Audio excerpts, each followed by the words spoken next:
तो वो कहता है a sound wave travels through air in figure 6.1 shows a pressure time graph for air. अब देखो ये आपको कह रहा है कि साउंड वेव है। अब आपको साउंड वेव का लफ्ज सुनकर बच्चों दिमाग में क्या क्या बातें आनी चाहिए, जिसमें give you a quick recall कि साउंड वेव में आपको याद है particles of the air parallel to the direction of wave motion travel करते हैं, तो that makes sound wave a longitudinal wave. ये साउंड वेव ना एक मैकेनिकल वेव है because it needs a medium to travel. फिर हमने पढ़ा था कि साउंड जो है it is a longitudinal wave because इसमें पार्टिकल्स ऑफ द एयर या medium vibrate parallel to the direction of wave motion. Sound की स्पीड इन एयर हमने पढ़ी थी 330 से 350 मीटर्स पर सेकेंड, और लिक्विड्स में यानी वाटर में 1500 मीटर पर सेकेंड, और सॉलिड्स में 5000 मीटर्स पर सेकेंड। ये हमने कुछ वैल्यूज इसकी याद रखी थी, ठीक है। दूसरा हमने पढ़ा था कि अब वो कहता है कि एक साउंड वेव है, और आपको याद है हमने पढ़ा था कि जब साउंड स्पीकर से लिसनर तक जाता है तो लिसनर से स्पीकर से लिसनर तक हवा में याद है एक series of compressions and rarefactions. तो ये आपने पढ़ा था कि how does the sound reach from the speaker to the listener. तो ये हमने पढ़ा था, रिमेंबर कि इसमें ये जहां पे लेयर्स ऑफ द एयर बिल्कुल एक दूसरे के करीब आ जाएं वहां पे कंप्रेशन जोन क्रिएट होता है, और जब लेयर्स एक दूसरे से अवे जाना शुरू होंगी तो ये रेयर फैक्शन जोन होता है। तो इस तरह series of compressions and rarefaction से साउंड स्पीकर से लिसनर तक पहुंचता है। अब वो कहता है कि जी आपने बताना है on figure 6.1 label 1 point C to indicate a compression. अब देखो ये एटमॉस्फेरिक प्रेशर की वैल्यू है, ये जो एक्स एक्सिस है ये एटमॉस्फेरिक प्रेशर है, और ये प्रेशर की वैल्यू वाई एक्सिस पे और टाइम इधर प्लॉट हुआ। अब देखो जब साउंड प्रोड्यूस नहीं हो रही तो फिर तो नॉर्मल एटमॉस्फेरिक प्रेशर की वैल्यू चल रही है जो इधर उसने दी हुई। बट जब मुझे ये बताओ कि हवा में साउंड जब स्पीकर से लिसनर तक पहुंचता है तो आपने ये बात तो पढ़ी हुई है ना कि उसमें सीरीज ऑफ कंप्रेशंस, वो फ्रेज याद है ना कि हवा में series of compressions and rarefactions produce होती हैं जिनकी वजह से साउंड स्पीकर से लिसनर तक पहुंचता है। तो अब मेरा आपसे सवाल ये था कि इस तरह का ये जो जिधर लेयर्स ऑफ द एयर सबसे करीब तरीन हो वो कंप्रेशन होगा, और लेयर्स ऑफ द एयर जिधर सबसे दूर हो वो रेयर फैक्शन जोन होता है। अब वैसे कॉमन सेंस बात है, देखिए ये कोई नोटिफाई कराने की जरूरत नहीं थी, but you can think also. वो कहता है on figure 6.1 label 1 point C to indicate a compression. वैसे कॉमन सेंस बात है कि देखिए जिस जगह पर एयर की लेयर्स सबसे करीब तरीन ऐसे प्रेस अगेंस्ट ईच अदर हुई हुई हैं उसी को कंप्रेशन जोन कहते हैं ना, the region in which the layers of the air are the closest. तो खुद सोचो क्या यहाँ पे देखो लेयर्स एकदम एक दूसरे के करीब आई हुई हैं और वो हिट हो रही हैं, तो प्रेशर प्रेशर यहाँ बहुत हाई या मैक्सिमम नहीं होगा। तो कंप्रेशन जोन में याद रखिए कि प्रेशर जो है वो मैक्सिमम होता है, और रेयर फैक्शन जोन में जो प्रेशर होता है वो लेयर्स ऑफ द एयर के बीच मिनिमम। क्योंकि देखो लेयर्स ऑफ द एयर एक दूसरे से मैक्सिमम दूरी पे हैं तो पार्टिकल्स एक दूसरे से टकराएंगे ही नहीं, और रिलैक्स माहौल है तो इसका मतलब आपका मिनिमम एटमॉस्फेरिक प्रेशर की वैल्यू पे ये वैल्यू जाएगी। तो अब वो ये कह रहा है कि आपने क्या करना है, लेबल करना है सिर्फ एक point C to indicate a compression. तो ये एक साउंड वेव की उसने वैसे ना आपको एक ग्राफिकल शक्ल दिखाई। तो मुझे ये बताओ कि कंप्रेशन के जोन में प्रेशर सबसे मैक्सिमम नहीं होगा। तो देखिए जहां पे लेयर्स कंप्रेस हुई भी होती हैं वहां पार्टिकल्स ऑफ द एयर सबसे ज्यादा प्रेशर में होते हैं। तो मैं इस नुक्ते को पीक ऑफ द कर्व को मैं इसमें कह दूंगा कि ये कंप्रेशन जोन सी था, ठीक है जी। और फिर वो कहता है कि label 1 point R to indicate a rarefaction. तो रेयर फैक्शन वो जोन होता है जहां पे लेयर्स में मैक्सिमम फासला है तो प्रेशर विल बी मिनिमम। तो आप इधर से सबसे जो नीचे ट्रफ का मिनिमम पॉइंट है उसको रेयर फैक्शन कह दो। ये फ्री के 2 मार्क्स उसने पूछे मैं आपसे। तो ये बात जहन में रखना कि the pressure will be maximum in the compression zone and it will be minimum in the rarefaction zone. अब वो कहता है आगे अगले सवाल में, देखिए अगले सवाल में वो कह रहा है explain why this graph can not be used to find the wavelength of the sound wave. कहता है कि ये वाला ग्राफ क्यों नहीं यूज किया जा सकता wavelength of the sound wave ढूंढने के लिए। तो एक बात बताओ, वेवलेंथ हम किस चीज को कहते हैं? अब ये समझने की जरूरत है ना। वेवलेंथ, देखो अगर किसी ग्राफ से आपने वेवलेंथ फाइंड, तो आप ये करते हो कि देखिए इसमें अगर आपको वेवलेंथ ग्राफ से चाहिए, अब ये ना इस चक्कर में आप कह दीजिएगा कि जी ये वेवलेंथ इसकी निकल आएगी, बात तो ठीक है, लेकिन ये साउंड वेव है। साउंड वेव तो आप इस ग्राफ से इसलिए नहीं निकाल सकते कि ये ग्राफ है प्रेशर वर्सेस टाइम का। हमसे वो कह रहे हैं कि इस ग्राफ से क्यों ये ग्राफ यूज नहीं किया जा सकता to find the wavelength of the sound wave. तो आप इसका फ्रेज ये इसमें ये लिखो कि ये जो ग्राफ है, the graph does not show, इसलिए नहीं कर सकते कि the graph does not show the variation, graph does not show the variation or relationship between displacement and distance। तो देखो अगर आपको ये डिस्प्लेसमेंट और डिस्टेंस का ग्राफ दिया होता, यानी इधर डिस्प्लेसमेंट मार्क हुई हुई होती और इधर आप डिस्टेंस मार्क हुआ होता, तो फिर आप इससे ये निकाल सकते थे ये तो प्रेशर वर्सेस टाइम का ग्राफ है, तो इससे वेवलेंथ नहीं ढूंढी जा सकती। तो जरा देखते हैं इसके पिछले आंसर्स का भी साथ ही फिर मिला के देखते हैं। अब देखो ये जो इसने जवाब दिया हुआ है कि C marked and labelled at the peak of the sine wave, ये तो वही कंप्रेशन वाला पार्ट का आंसर था कि ये यहाँ पे मैक्सिमम होगा, इधर मिनिमम होगा। एंड आर वाला कहता है मार्क्ड हो at the trough of the sine wave, ठीक है। लेकिन 6 से पार्ट 2 में कहता है कि क्यों ये ग्राफ यूज करके वेवलेंथ नहीं ढूंढ सकते थे, बिकॉज ऑफ द ग्राफ, क्योंकि it does not show displacement. तो आपको ग्राफ जो है ये डिस्प्लेसमेंट वर्सेस डिस्टेंस का ग्राफ दिया होना चाहिए था, तब आपको याद है वेवलेंथ, देखो ना इस फासले को कह रहे हैं, तो फिर यहाँ पे आपका डिस्टेंस और इस जगह पे डिस्प्लेसमेंट प्लॉट हुआ हो, तब आप इसका ग्राफ वेवलेंथ आपको दे सकता है, ठीक है। तो अब वो कह रहा है कि the sound becomes louder and lower pitch. अच्छा, आप लोगों को बच्चों ये बात अगेन नोट्स में बताई गई थी एज अ सेपरेट नोट कि लाउडनेस डिपेंड करती है एम्पलीट्यूड के ऊपर। See loudness depends on the amplitude of the sound wave. जितना साउंड वेव का एम्पलीट्यूड जो है वो ज्यादा होगा, उतना वो साउंड लाउडर है। आपको याद है ये इस तरह के ग्राफ्स हमने दो बनाए थे कि suppose if this is graph A and this is graph B, ठीक है। ये सब चीजें देखिए कट कॉपी हमने सीखी हुई हैं कि अगर एक ग्राफ ऐसे हो और एक ग्राफ ऐसे हो, तो देखिए इसका एम्पलीट्यूड लेसर है, तो ये थोड़ा सा लेसर लाउडर साउंड या क्वाइटर साउंड होगा। इसका एम्पलीट्यूड ज्यादा है, तो B is a louder sound. तो जितना साउंड लाउडर होगा उसका एम्पलीट्यूड उतना ज्यादा होना चाहिए, ठीक है। ये हमने एक रिकॉल किया था। और दूसरा एक नोट ये लिखा था कि जो पिच होती है, ठीक है, पिच डिपेंड्स अपॉन फ्रीक्वेंसी।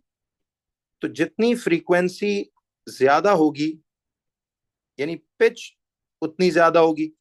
जितनी साउंड की फ्रीक्वेंसी कम होगी उतनी उसकी पिच कम होगी। तो फ्रीक्वेंसी का मतलब तो था ना number of waves completed in 1 second. तो अगर सपोज 1 सेकेंड का टाइम है, उसमें इधर सिर्फ 2 वेव्स पूरी हो रही हैं, तो इसकी फ्रीक्वेंसी 2 हर्ट्ज है। लेकिन अगर इसी में, ये देखिए, अगर इसी में 1 सेकेंड के अंदर यहाँ पे फर्ज करो 2 वेव्स पूरी हो रही हैं, तो इसकी फ्रीक्वेंसी 2 हर्ट्ज है। बट अगर इसी साउंड वेव में विद इन 1 सेकेंड अब अगर ज्यादा नंबर ऑफ वेव्स कंप्लीट हो, तो ये एक हाई फ्रीक्वेंसी साउंड है, तो इसकी पिच हायर होगी। तो pitch was dependent on frequency, जबकि लाउडनेस डिपेंड्स ऑन एम्पलीट्यूड, ठीक। तो अब ये बात जब उसने कही, तो वो कह रहा है कि the sound becomes louder and of lower pitch. तो वो कह रहा है state what happens to the amplitude of the sound. तो मुझे ये बताइए कि एम्पलीट्यूड को क्या होगा अगर साउंड बिकम्स लाउडर, तो amplitude must have increased, amplitude increases. State का है ना, उसने सिर्फ बस कोई एक्सप्लेनेशन नहीं मांगी। और फिर कहता है कि लोअर पिच है, तो पिच अगर लोअर हो गई, सी पिच लोअर है, तो उसकी फ्रीक्वेंसी को भी क्या हुआ होगा, वो भी कम हुई होगी। तो इसका मतलब है कि फ्रीक्वेंसी जो है वो decreases if it is a lower pitch sound. See, louder sound तो इंक्रीज्ड एम्पलीट्यूड, लोअर पिच तो लोअर फ्रीक्वेंसी, यानी the frequency of the sound must have decreased. तो ये आपके इस तरह से फिलिंग सी एक आपने सिर्फ करनी थी. तो सी इधर वो कह रहा है कि amplitude increases and frequency decreases. तो ये आपके पास ऐसे करके आंसर आ जाएंगे. तो see again fairly simple type of questions, कोई इतना रॉकेट साइंस नहीं पूछ रहा हमसे. अब वो कह रहा है बी पार्ट में, कहता है a sound of frequency 13 kilohertz is transmitted through the water. The speed of the sound in water is 1500 metres per second. अब देखो आपको साउंड की फ्रीक्वेंसी दी हुई है, तो इस तरह के हमने बहुत से न्यूमेरिकल्स ट्राई किए थे कि frequency is 13 kilo hertz. But do you remember कि किलो हर्ट्ज इसके ऐसा यूनिट्स नहीं है, इसको हर्ट्ज में चेंज करना मस्ट है. तो ये थर्ड मार्क उस कन्वर्जन का ही वो दे रहा है. फिर कहता है the speed of the sound in water is, तो v की वैल्यू 1500 मीटर्स पर सेकेंड है. ये मैं ना भी बताता तो speed of sound in water हमने याद की हुई है, याद है. और फिर वो कहता है calculate the wavelength of this sound in the water. तो lambda is what you have to find. देखिए इसने वैसे तो इधर राइट बॉटम कॉर्नर पे कोई स्पेसिफाई नहीं किया हुआ, तो जब स्पेसिफाई ना करे तो फिर भी मैंने आपको क्या कहा था, ऑलवेज आंसर इन एसआई यूनिट्स. तो लैम्डा के एसआई यूनिट्स मीटर्स होंगे. अब देखिए स्पीड मीटर्स पर सेकंड है, लैम्डा हमें मीटर्स में ढूंढना है, बट फ्रीक्वेंसी किलो हर्ट्ज उसके एसआई यूनिट्स नहीं है, हर्ट्ज है.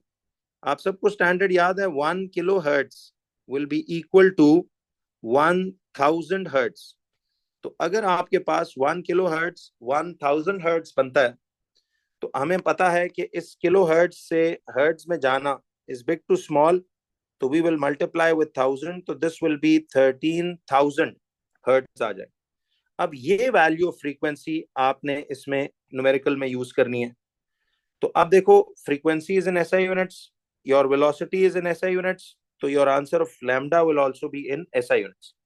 तो now do you remember which formula connects v f and lambda. तो हमने एक पढ़ा हुआ था v equal to f lambda. तो अब वेलोसिटी लगा देंगे 1500, फ्रीक्वेंसी लगा देंगे 13,000, और लैम्डा इधर से निकल आएगा 1500 अपॉन 13,000. तो हर स्टेप दिखाना है वही वाला जैसे बताया था. अब राउंडिंग रूल बच्चों इसमें यह है कि गौर करो, the lowest significant figures, again इधर कितने दिए हुए हैं, 2 सिग्निफिकेंट फिगर्स. तो अब अगर लोएस्ट 2 हैं तो फिर आपने इसी 2 तक फाइनल आंसर देना है, बट एक ज्यादा पहले कॉपी करके. तो 1500 divide by 13,000, this will B 0.1153846154. एक लंबा चौड़ा आंसर आ रहा है, लेकिन हमारा चूंकि फाइनल आंसर 2 सिग्निफिकेंट तक है, तो हम इसमें से अब 3 सिग्निफिकेंट फिगर कॉपी करेंगे 0.115 मीटर, और ये 2 सिग्निफिकेंट फिगर तक राउंड होके 0.12 मीटर्स इसका लैम्डा ऐसे करके आ जाएगा. यूनिट्स ना दिए हों तो फिर लिखना मस्ट है, ये भूलना मत. तो आपके पास आंसर आ जाएगा 0.12 मीटर. लेट्स चेक कि हमारा ये न्यूमेरिकल बिल्कुल सही है. तो see it's so easy now कि v equal to F lambda, फिर कहता है वैल्यूज फॉर्मूला, और फिर ये आंसर. ठीक है, तो ये 3 मार्क का 0.12 मीटर हमारा बिल्कुल सही जवाब है. आई होप आपको राउंडिंग रूल्स भी बिल्कुल इसके सही तौर से क्लियरली समझ आ चुके हैं कि कैसे ये होगा. अब वो कहता है नेक्स्ट पार्ट में जरा देखो, कहता है state the approximate speed of sound in air. तो speed of sound in air जो है आप सबको पता है कि अप्रोक्सीमेट वो कह रहे हैं, कोई एक वैल्यू आप बताओ. वैसे हमने एक बात नोटिफाई की थी कि speed of sound in air आप 330 मीटर्स पर सेकेंड से लेकर, सॉरी 330 मीटर्स पर सेकेंड से 350 मीटर्स पर सेकेंड के बीच में कोई भी लिख लो, लेकिन मैं चलो इसको 330 मीटर्स पर सेकेंड ये ले लो. तो सिंपल फैक्ट्स फिगर्स देखो आपको याद रखने चाहिए थे. तो इसने कोई एक स्पीड का वो कहा हुआ है. मार्क्स स्कीम में देखो इसने कहा है कि 330 से 350 आप कोई भी वैल्यू इक्वल टू साथ आ रहे लिख सकते हैं. 330, 340, 350, 41, 42 कुछ भी. तो चलो मैं 330 मीटर्स पर सेकेंड याद रख लेता हूं, और न्यूमेरिकल्स में भी मैं यूं ही इसको यूज करूंगा. The question says, question number 6 कहता है कि जी 2 types of seismic waves are P waves and S waves. Do you all remember कि ये मैंने उसी तरह वो जो एडिशन टू द सिलेबस के एक दो छोटे छोटे पॉइंट्स लिखवाए थे, तो उसी में आई टोल्ड यू कि देखिए सिस्मिक वेव्स। अच्छा, सबसे पहले तो आप एक छोटा सा ये रिकॉल लिख लीजिए कि सिस्मिक वेव्स बेसिकली क्या होती हैं। देखिए seismic wave is an elastic wave. It is an elastic wave in the earth. ये भी जरा अपडेट कर लीजिए इसकी definition. It is an elastic wave in the earth produced by an earthquake. तो जो earthquake के दौरान, देखिए वो जो earthquake या जलजले के दौरान जो वेव प्रोड्यूस होती है, उसके साथ ये इलास्टिक का वर्ड जरा लिख लें बेशक, क्योंकि अर्थ की सरफेस मूव करती है ना. तो it is an elastic wave in the earth produced by an earthquake. तो अर्थक्वेक की वजह से जो अर्थ में वेव प्रोड्यूस होती है, इलास्टिक वेव, उसको हम सिस्मिक वेव कहते हैं. अब आपको मैंने बताया था कि याद है कि seismic waves, see these seismic waves, they are of two types. एक आपकी होती है इसमें पी वेव्स और दूसरी एस वेव्स. याद है सिस्मिक वेव्स दो तरह की हमने पढ़ी कि एक पी वेव्स और एक एस वेव्स. ठीक है. अब देखिए इसमें ये प्राइमरी वेव्स हैं, या चलें इसको अब डायरेक्ट, आपको ये सारा तो खैर इसका पता था कि ये P for primary waves and S for secondary waves. अच्छा, अब आपको ये बात यूं याद रखनी है कि पी वेव्स जो है ना, हमने क्या पढ़ा था कि देखिए पी वेव्स में ये जो अर्थ की सरफेस है मिसाल, इसमें ये पार्टिकल्स ऑफ द अर्थ हमेशा डायरेक्शन ऑफ वेव मोशन के, मिसाल अब अगर ये डायरेक्शन ऑफ वेव मोशन है, तो पी वेव्स में हमेशा ये particles of the earth direction of wave motion अगर सपोज ऐसे जा रहा है, तो ये particles of the earth parallel move करेंगे ना. ठीक है. तो ये पार्टिकल्स ऑफ द अर्थ चूंकि पैरेलल मूव करते हैं पी वेव्स में, तो हमने ये कहा था कि पी वेव्स में चूंकि हम यूं कह लेते हैं कि जी P waves move in parallel, P waves move in parallel, यानी इसमें particles parallel to the direction of wave motion move करते हैं. तो हमने ये बोला था कि so they can be modelled as, see so they can be modelled as कैसी waves, they can be modelled as P waves. तो चूंकि पी वेव्स में पार्टिकल्स मूव इन पैरेलल, यानी कि पार्टिकल्स जो हैं वो लॉन्गिट्यूडनली मूव करते हैं. ठीक है. तो इसीलिए इनको हम पी वेव्स का खिताब दे सकते हैं. Sorry, they can be modelled as, P waves तो खैर नाम है उसका, they can be modelled as longitudinal waves. याद है, क्योंकि जब ये तो डेफिनेशन पढ़ी थी ना कि जब particles of the medium parallel to the direction of wave motion travel करें, तो ये तो लॉन्गिट्यूडनल वेव होती है ना. तो इसीलिए पी वेव्स में चूंकि P waves move in parallel, मतलब इसमें particles parallel to the direction of wave motion move करते हैं, तो they can be modelled as longitudinal waves, P waves. अच्छा, अब इसको ना याद भी यूं रखो, देखो पी फॉर प्राइमरी, ये तो खैर चलो प्राइमरी वेव्स हो गया ना, लेकिन पी फॉर पैरेलल भी याद कर लो कि देखिए पी फॉर पैरेलल, तो इसमें पार्टिकल्स पैरेलल मूव करते हैं ना, तो फिर पैरेलल जिसमें मूव करें वो लॉन्गिट्यूडनल वेव ही नहीं होता. तो इससे याद रह जाता है हमें कि देखिए उसने हमें सवाल में ये बोला. अच्छा, दूसरा फिर सिस्मिक वेव की दूसरी टाइप थी एस वेव्स. ठीक है, जिनको हम सेकेंडरी वेव्स कह रहे थे. तो सेकेंडरी वेव्स में अब देखो इसमें जो एस वेव्स होती हैं, S waves move, S waves move like, कौन सी waves, they move like transverse. Yes, they move like transverse waves. तो एस वेव्स जो है, जैसे देखो ट्रांसवर्स का डिजाइन ये है ना, अब इसको यूं याद रखो, देखो ये एस का डिजाइन, ये वैसे अपनी तरफ से बता रहा हूँ, देखो ऐसे याद रखने के लिए कि ये ऐसे एस का डिजाइन बन रहा है, देखो इंग्लिश का अल्फाबेट एस सा बन रही। तो S waves move like transverse waves, इसीलिए the S waves can be modelled as, S waves can be modelled as, they can be modeled as transverse waves। तो एस वेव्स को हम transverse waves के तौर पे मॉडल कर सकते हैं, ठीक है। तो बड़ा सिंपल सा ही एक, वैसे आपको लिखवाई भी थी ये बात, कि अब देखो वो कहता है कि two types of seismic waves are P waves and S waves. तो state the types of wave that P waves and S waves can be modelled as. तो पी वेव्स को हम कैसे मॉडल करते हैं कि P waves can be modelled as, चूंकि इसमें पार्टिकल्स पैरेलल, पी से पैरेलल याद करना, देखो पी वैसे तो प्राइमरी वेव है, लेकिन पी फॉर पैरेलल के इसमें पार्टिकल्स पैरेलल मूव करते हैं, तो they can be modelled as longitudinal waves, ठीक है।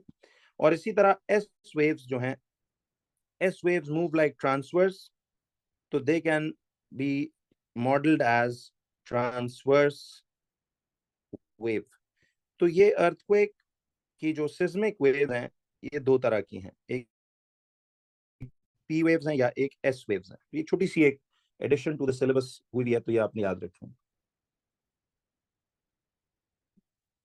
जी जी बिल्कुल सही कह रहे हो। देखिए अगर वैसे जनरली पूछे, तो आप बिल्कुल सही कह रहे हैं कि जनरली पूछे कि सिस्मिक वेव्स कैसी वेव्स हैं, तो आप इनको जनरली लॉन्गिट्यूडनल वेव की एग्जांपल में लिखते थे, याद है। बट अगर आगे उसकी ये टाइप्स पूछता है दो, P waves and S waves, तो फिर आपको ये एक वर्ड के तौर पे याद रखना है इसको, ठीक है। जी जी बस ठीक हो गया। अच्छा वो जो आप कह रहे हो ना वेक्टर्स का, वो चैप्टर 3 नहीं है, वो एक्चुअली एक छोटा सा क्वेश्चन है, क्योंकि उसमें जो ड्राइंग वाला काम था वो सिलेबस में है ही नहीं। बाकी वेक्टर्स पूरा किया हुआ हमने, मैथ्स के थ्रू भी, फिजिक्स के थ्रू भी। तो अब सिर्फ उसमें मैंने आपको, वो भी साइन कॉस टैन आता है, सिर्फ एक छोटा सा क्वेश्चन के थ्रू आई एक्सप्लेन के वेक्टर का डायग्राम ज्यादातर वो कैसे देगा, ठीक है। यानी वो जो 90 डिग्री पे दो फोर्सेस लगती हैं, बस उसका वो आपने करना, और मोमेंट्स भी कल परसों में इंशाल्लाह छोटा सा काम है वो भी कर लेते हैं। बाकी आप जरा अपना पूरी तैयारी फुल रखिए इंशाल्लाह, तो कोई इतना खास करने वाला काम नहीं। अच्छा अब देखिए सवाल ये था, कहता है the velocity of a P wave in the earth solid crust is 7.2 kilometres per second.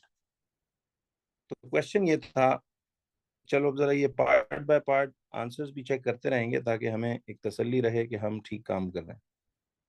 अब देखिए इसमें आपके पास वो कहता है कि पी वेव्स लॉन्गिट्यूडनल हैं एंड एस वेव्स ट्रांसवर्स हैं, ठीक है।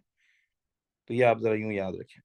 नेक्स्ट पे आइएगा जरा, कहता है the velocity of, now see the velocity of a P wave in the earth's solid crust is 7.2 kilometres per second. तो देखिए इसकी जो वेलोसिटी है वो 7.2 किलोमीटर्स पर सेकंड है, ठीक है। And it's frequency is 4.5 hertz. अच्छा फ्रीक्वेंसी हमें दी हुई है 4.5 हर्ट्ज, ठीक है। अच्छा आगे कहता है calculate the wave length of this P wave. अच्छा वेव लेंथ हमने फाइंड करनी। वेव लेंथ का मतलब है कि we have to find the lambda.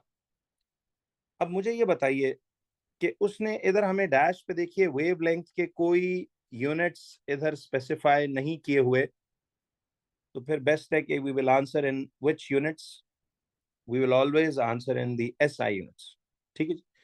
तो अब जरा देखो कि आपने हमेशा एस आई यूनिट्स में आंसर करना है। अब मेरा आपसे सवाल क्या है कि जरा देखो, कहता है कि वेलोसिटी इज 7.2, फ्रीक्वेंसी इज 4.5, और लैम्डा हमारा क्वेश्चन मार्क है, तो आपने अब ये देखना है।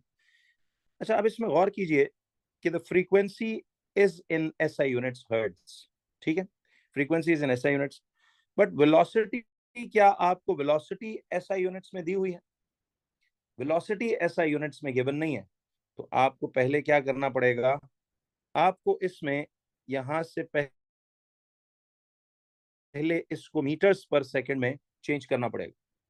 बिल्कुल सही है। तो देखिए आपको इसको पहले मीटर्स पर सेकंड में चेंज करना पड़ेगा, तो गौर करो, किलोमीटर्स चेंज हो रहे हैं किस में, मीटर्स में। अब सेकंड्स में ही रह रहा है ना, लेकिन सिर्फ किलोमीटर्स जो है वो चेंज हो रहा है इनटू मीटर्स। अब जरा सुनो, सवाल ये था कि किलोमीटर्स पर सेकंड को आपने मीटर्स पर सेकंड में चेंज करना। तो frequency is 4.5 hertz and velocity is kilometres per second, तो this will change into metres per second. अब मेरा क्वेश्चन ये आपसे कि देखिए, ये चूंकि नॉन एसआई यूनिट्स थे ना, स्पीड या वेलोसिटी मीटर्स पर सेकंड उसके एसआई यूनिट्स हैं, तो अगर फ्रीक्वेंसी एसआई यूनिट्स में है तो इसको भी एसआई यूनिट्स में हम चेंज करेंगे। नाउ फॉर डूइंग दैट, देखो पर यहाँ भी है, पर सेकंड यहाँ भी वही है, सेकंड्स यानी टाइम में कोई चेंजिंग नहीं आ रही। बेसिकली ये 7.2 किलोमीटर्स को सिर्फ किस में चेंज करना है, इनटू मीटर्स करना है। तो अब आपको ये पता है कि किलोमीटर से मीटर्स में जाना is like going from big units to small units. तो बॉम्स कहता है कि जब you have to go from big units to B for big units, S for small units, तो जब आप बिग टू स्मॉल जाते हो तो एम फॉर मल्टीप्लाई करते हो, और जब स्मॉल टू बिग जाते हो तो यू डिवाइड। तो इस वक्त तो हम ये किलोमीटर्स टू मीटर्स जाना is like going big to small, right. तो फिर आपने एम फॉर मल्टीप्लाई करना। तो आप जब इसको मल्टीप्लाई करोगे, देखिए इसकी कन्वर्जन यहाँ पे यूं दिखाया करो कि आपने इसको मल्टीप्लाई करना है बाय 1000। देखिए अब स्टैंडर्ड है किलोमीटर्स और मीटर्स का, 1 किलोमीटर इज 1000 मीटर्स के बराबर। तो इसी 1000 के फिगर से दिया, तो 7.2 into 1000 would be what? That will be 7200 meters per second आ जाएगा। ठीक है, तो now proceeding to the next point. अब देखिए 3 मार्क का ये क्वेश्चन है, तो आपने simply v is equal to F lambda, याद है वो बेसिक वेव फॉर्मूला क्या था, that was v equal to F into the lambda. अब v stands for, remember v stands for velocity in this case, f stands for frequency and lambda stands for wavelength। तो आपने अब velocity की जगह तो 7200 ये पुट कर दिया, फ्रीक्वेंसी की जगह 4.5 हर्ट्ज पुट कर दिया, तो लैम्डा अब यहां से निकल नहीं सकता। अब रूल ऑफ राउंडिंग यहाँ क्या होगा, देखिए इन तमाम वैल्यूज में what is the lowest significant figures that have been given to you, lowest significant इस फ्रीक्वेंसी क्या है, यानी 2 सिग्निफिकेंट फिगर्स। तो हम अब इसका जवाब 3 सिग्निफिकेंट तक कॉपी करके 2 सिग्निफिकेंट फाइनली राउंड करेंगे। तो ये राउंडिंग का उसूल सबको क्लियर है बच्चों फिजिक्स के लिए, कि जो एग्जैक्ट वैल्यू आए वो तो एग्जैक्ट लिखो, बट अगर कोई डेसिमल के बाद लंबा चौड़ा जवाब आए तो फिर वो उसी रूल पे होगा कि पूरे डेटा में जो सबसे लोएस्ट सिग्निफिकेंट फिगर्स हैं, देखो 2 सिग्निफिकेंट, तो ये रेफरेंस बन जाएगा और significant figures final answer round करोगे, यानी 3 सिग्निफिकेंट कॉपी करके 2 सिग्निफिकेंट राउंड करोगे। तो खैर ये तो आ रहा है एग्जैक्ट 7200 डिवाइड बाय 4.300, तो the lambda in this case would be 1600 metres. Now ये जहन में रखो कि अब इसका लैम्डा मीटर्स में आ रहा है, क्योंकि जब सब कुछ आप देखो ना, इसको भी एसआई यूनिट्स में ले रहे हो, इसको भी एसआई यूनिट्स में ले रहे हो, तो लैम्डा भी एक फासला है, तो वो भी तो एसआई यूनिट्स मीटर्स में ही निकलेगा। तो आप इस फाइनल डैश पे अब 1600 मीटर्स यूं लिखकर इसका जवाब ऐसे लिख लेंगे। अब देखिए क्वेश्चन नंबर 7 में वो कहता है, 7 में कहता है कि figure 7.1 shows a container of oil. अब देखिए कहता है कि ये कंटेनर ऑफ ऑयल है, दिस इज अ कंटेनर और उसमें ये ऑयल यूं पड़ा हुआ, ये सारा ऑयल। अब वो कहता है a ray of light shines on the surface of the oil, the refractive index of the oil is 1.47। अच्छा मुझे बताइए कि ये रिफ्रैक्टिव इंडेक्स का मतलब, हमें स्मॉल एन यानी रिफ्रैक्टिव इंडेक्स 1.47 ये दिया हुआ, ठीक है। तो कहता है कि एक रे ऑफ लाइट है वो शाइन करती है सरफेस ऑफ द ऑयल पे। देखो ये रे ऑफ लाइट आ रही है ऐसे करके। नाउ वॉच कि देखिए दिस इज दैट रे ऑफ लाइट जो शाइन कर रही है इस ऑयल की सरफेस पे। अब इधर आके ये शाइन कर रही है, तो अब इसके आगे इसका साथ क्या होगा। अब जरा बच्चों आइए इस पे। कहता है स्टेट की approximate speed of light in air. तो स्टेट करना है approximate speed of light in air. अच्छा, हमने speed of light in air क्या वैल्यू इसकी याद की हुई है? Does everybody remember? यस। अच्छा, अब इसको ना जब आप लिखने लगो speed of light in air को, तो आप इसको खाली कोशिश करें 3 × 10⁸ ना लिखा करें, बल्कि इसकी वैल्यू के साथ आपने ना ये 0.0 का फिगर लाजमन कोशिश करनी है कि आप पुट कर किया करें। क्योंकि अब जरा देखिएगा ये state the speed of light in air, तो इसको हम लिखेंगे 3.0 × 10⁸ मीटर्स पर सेकेंड। ठीक है, यूनिट साथ जरूर लिखना। अच्छा, अब एक चीज और भी याद रखें कि देखिए ये जब कहता है ना state the approximate speed of light in air, वो भी यही है। और speed of light in vacuum भी, speed of light in vacuum भी यही 3 × 10⁸ ही लेनी है। तो एयर या वैक्यूम ऑलमोस्ट एक ही आपने। तो इसको ना आपने 3 नहीं लिखना, कोशिश किया करें हमेशा। देखिए जैसे 3.0 × 10⁸ आपने ये लेनी। ठीक है, तो ये speed of light in air आ गई। अब जरा आ जाइए डी पार्ट में। कहता है calculate the speed of light in the oil. अब यहां बताया हुआ है कि give your answer to 3 significant figures.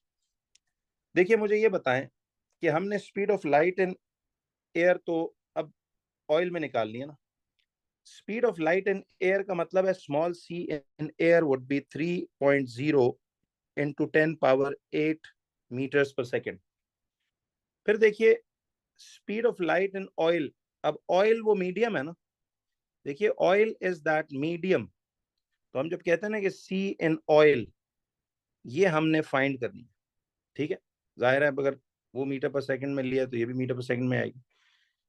और वो अब इधर उसने राउंडिंग का रूल बताया हुआ है कि give your answer to 3 significant figures. तो 3 सिग्निफिकेंट का मतलब है कि we'll copy to 4 and round to 3 significant figures. लेकिन फिजिक्स में याद है आप अनराउंडेड भी आगे अगले पार्ट में अगर कहीं यूज होनी हो तो कर सकते हो, और राउंडेड भी। ये दोनों आप फॉर्मेट्स देखते हो इसमें। अब रिफ्रैक्टिव इंडेक्स का फॉर्मूला ही लगेगा ना। तो वो तो आपके पास इसका कितना दिया हुआ है रिफ्रैक्टिव इंडेक्स इसका।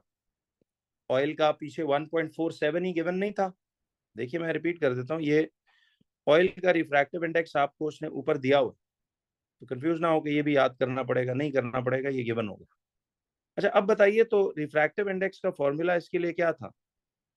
It was C in air over C in the medium, और मीडियम यहाँ पे क्या है?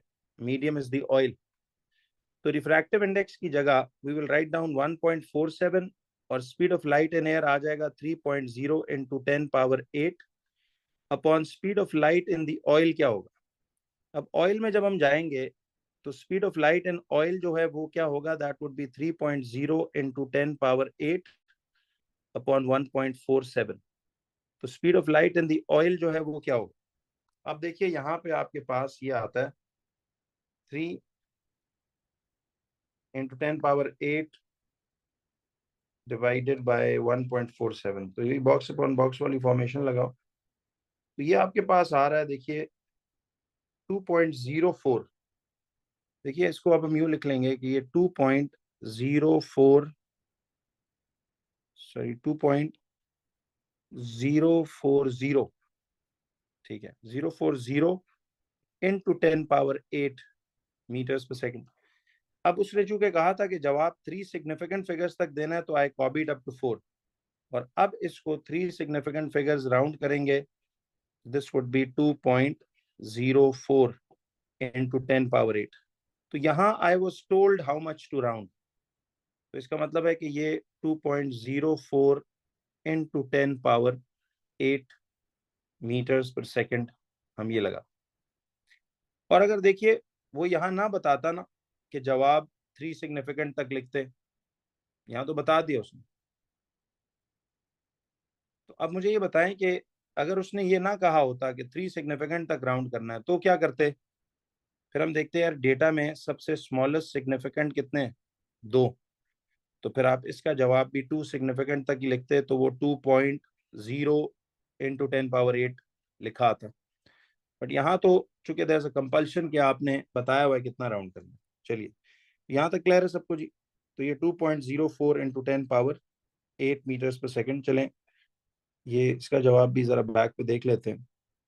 तो this is 2.04 into 10 power 8 metres per second. ये यूं करके आ, ठीक है।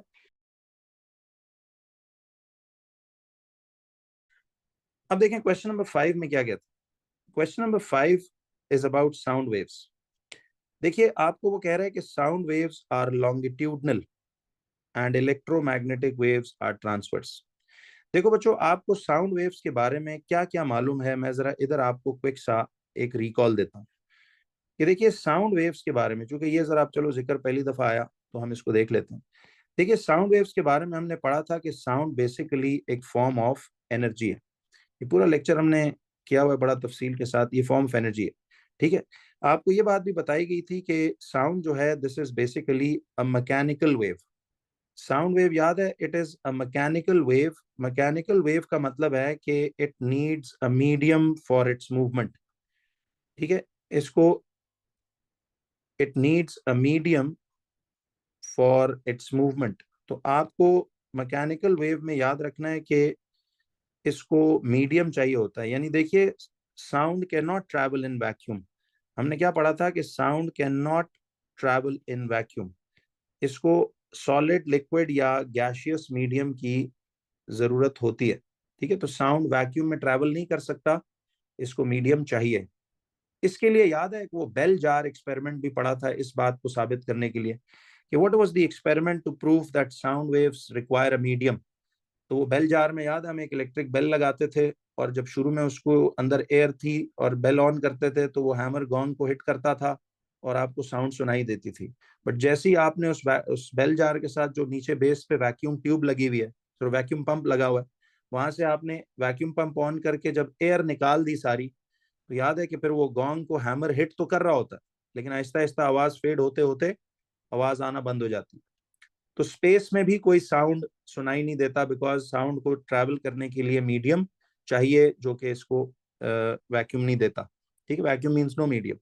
अच्छा, फिर उसके बाद हमने एक बात और पढ़ी थी कि देखिए साउंड वेव्स की जो स्पीड है, कि देखिए speed of sound in air जो है, speed of sound in still air, वैसे हमने इसकी रफ वैल्यू पढ़ी थी 330 मीटर्स पर सेकेंड थी।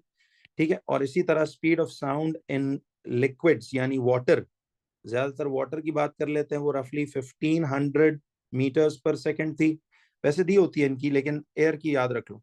Speed of sound in solids यानी किसी सॉलिड में अगर आपने करना हो तो वो, वैसे मैंने आपको रफ वैल्यूज बताई थी, 5000 मीटर्स पर सेकेंड थी। याद है? इस तरह हमने इसकी बात की थी। तो इसी तरह फिर एक एक्सपेरिमेंट था, experiment to find the speed of sound in air. आपको याद है एयर में स्पीड ऑफ साउंड का निकालने के लिए वो क्या हमने किया था कि आप दो बंदों को खड़ा करते हो स्टिल एयर में, away from buildings at night time. ये 3 प्रिकॉशंस थी, याद है? तो you stand them apart 1 kilometre का डिस्टेंस पे आप इनको खड़ा करते हो। याद है, एक को पकड़ाते हो स्टॉप वॉच, ये एक्सपेरिमेंट है to find the speed of sound in air, और एक को आप पकड़ाते हो स्टार्टिंग पिस्टल। मैं एक वैसे रिकॉल दे रहा हूं आपको नोट्स का कि एक को आप पकड़ाते हो स्टार्टिंग पिस्टल। याद है, ये स्टार्टिंग पिस्टल से फायर करता है, और चूंकि एक्सपेरिमेंट नाइट टाइम में हम कर रहे हैं, तो सवाल था ना कि नाइट टाइम में क्यों करना है, ताकि ये जो गन की स्पार्क है ये इस स्टॉप वॉच वाले बंदे को नजर आए। ठीक है, तो ये गन शॉट करेगा, और गन शॉट का मतलब देखो, स्पार्क जैसे ही इसको दिखेगा, स्टॉप वॉच वाले बंदे को जैसे ही इस स्टार्टिंग पिस्टल वाले की गन का स्पार्क नजर आएगा, तो ये यहां से स्टॉप वॉच ऑन करेगा। स्पार्क दिखने का मतलब है कि साउंड और लाइट अपना जर्नी इकट्ठा शुरू कर चुके हैं, लेकिन लाइट चूंकि बहुत तेज स्पीड है कंपेयर टू साउंड, तो वो लाइट तो इंस्टेंटली आंख में पहुंचती है, जो कि स्टॉप वॉच ऑन करने का सिग्नल है।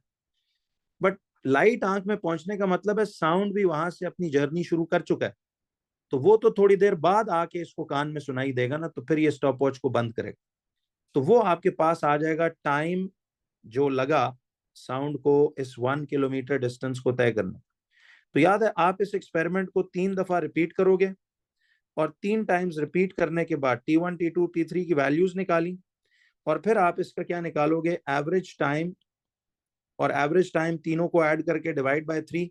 एवरेज टाइम आपके पास ये आ जाएगा, डिस्टेंस इनका 1 किलोमीटर है, तो फिर आप speed equal distance upon time लगाकर इसकी वैल्यू रफली एयर में 330 मीटर्स पर सेकंड करके यूं निकलेगी। तो ये वो एक्सपेरिमेंट था, याद है, to find the speed of sound in air. अच्छा, उसके बाद हमने कुछ बातें और भी पढ़ी थी कि sound waves basically longitudinal waves होती हैं। साउंड वेव्स, याद रखिए, ये भी एक फैक्ट था कि sound waves are longitudinal. Why are sound waves longitudinal waves? हमने पढ़ा था ना कि इसमें देखिए, जब एक कमरे में, इसको भी हमने यूं साबित किया था कि एक कमरे में suppose this is the speaker, ठीक है, ये स्पीकर है और ये बंदा सुन रहा है, तो ये लिसनर है। अब सवाल क्या था कि देखिए, इस वक्त कमरे में there are multiple air particles, जाहिर है हर जगह there is air, there is a medium.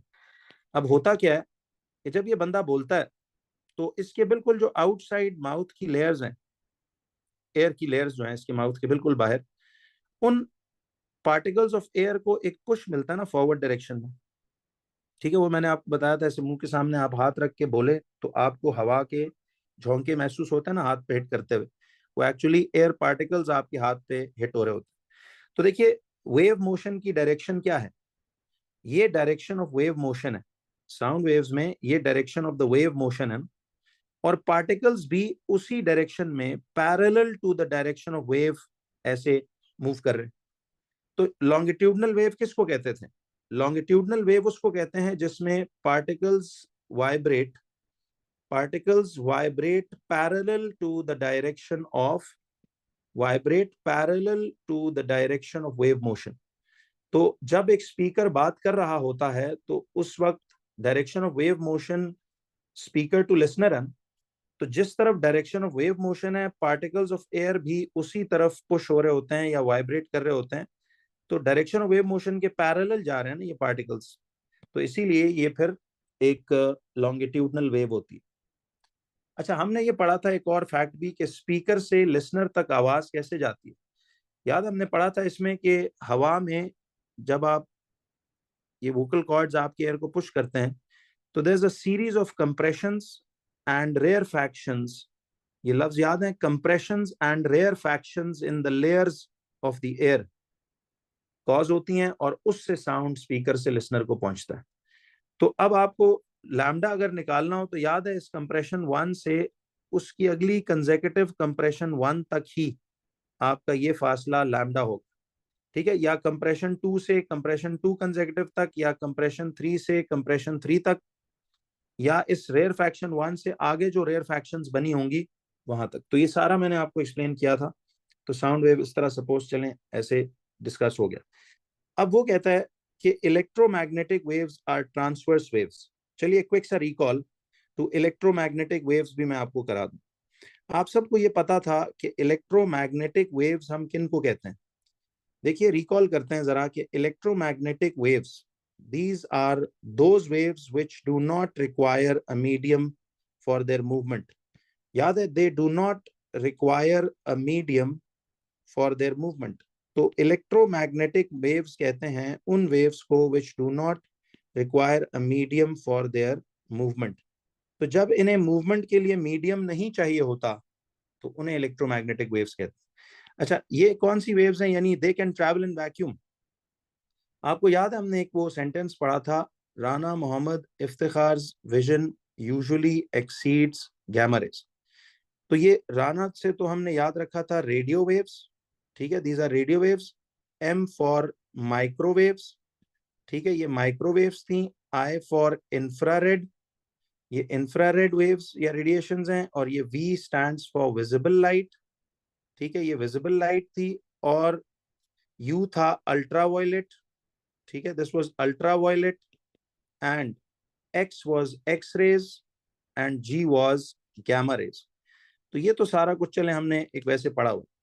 अब मेरा आपसे सवाल ये था कि देखिए, जब आप ये गैमा, मिसाल के तौर पे radio waves, microwaves, infrared, visible light, ultraviolet, X rays and gamma rays. वो ये जुमला पढ़ते थे ना, Rana Mohammad Iftikhar's vision usually exceeds gamma rays. अच्छा, ये आपने जब पढ़ा था तो ये विजिबल लाइट का स्पेक्ट्रम जो कि एक इस तरह से चीज है, तो ये हमारे पास वो विजिबल लाइट वाला था। अब मैंने आपको क्या बताया था कि गैमा टू रेडियो जाते हुए आपको फैक्ट वन याद है कि गैमा टू रेडियो जाते हुए द लैम्डा यानी फ्रीक्वेंस वेवलेंथ जो है वो बढ़ती चली जाती है। याद है ये फैक्ट कि गैमा टू रेडियो जाते हुए लैम्डा बढ़ता है, यानी इसका लैम्डा अगर छोटा है इसका ज्यादा बड़ा होगा, उसका उससे बिगर, उसका उससे बिगर, रेडियो का सबसे बिगर, वेवलेंथ बढ़ती जाएगी। और फैक्ट नंबर टू इसका क्या था कि एनर्जी एंड फ्रीक्वेंसी जो है वो डिक्रीज होती जाती है। याद है, उलट हिसाब था। लैम्डा गैमा टू रेडियो जाते हुए बढ़ता है, वेवलेंथ बढ़ता है, एनर्जी एंड फ्रीक्वेंसी जो है वो कम होती है। अच्छा, ये दो फैक्ट्स आपने पढ़े थे ऐसे करके। फिर मुझे ये बताइए कि अगर ऐसी बात है तो now what is the next thing. अब इसमें विजिबल लाइट का जो स्पेक्ट्रम था, देखिए इस विजिबल लाइट में आपको याद है विबग्योर का सीक्वेंस ऐसे आपने याद करना था। ये बातें देखिए फिर अप्लाई होती हैं। विबग्योर में ये वॉयलेट, याद है violet, indigo, blue, green, yellow, orange, red. अब यही दो फैक्ट्स आपने विबग्योर पे भी इसी ऑर्डर में लगाने।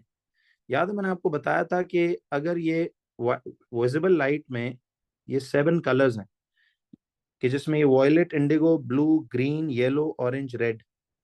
अब जब आप वॉयलेट से रेड जाओगे तो यही दो फैक्ट्स कि वॉयलेट से रेड जाते हुए लैम्डा इंक्रीजेस, याद है lambda increases, energy and frequency decreases. आपने ये जहन में बातें रखनी है कि इसी विबग्योर के सीक्वेंस में यही दो फैक्ट्स यूं लग रहे हैं कि वॉयलेट टू रेड जाते हुए लैम्डा बढ़ता है और एनर्जी फ्रीक्वेंसी कम होती है। अच्छा, फिर इनके यूजेस मैंने आपको कुछ अपडेट भी करवाए थे लेक्चर्स में, और पुराने यूजेस भी हमने इसके देखे थे। बट जो 3 बेसिक प्रॉपर्टीज थी, याद है 3 प्रॉपर्टीज ऑफ इलेक्ट्रोमैग्नेटिक रेडिएशंस। तो इलेक्ट्रोमैग्नेटिक वेव्स या इलेक्ट्रोमैग्नेटिक रेडिएशंस की 3 प्रॉपर्टीज क्या थी। नंबर 1, EMR मैंने इलेक्ट्रोमैग्नेटिक रेडिएशंस या इलेक्ट्रोमैग्नेटिक वेव्स बोल दी।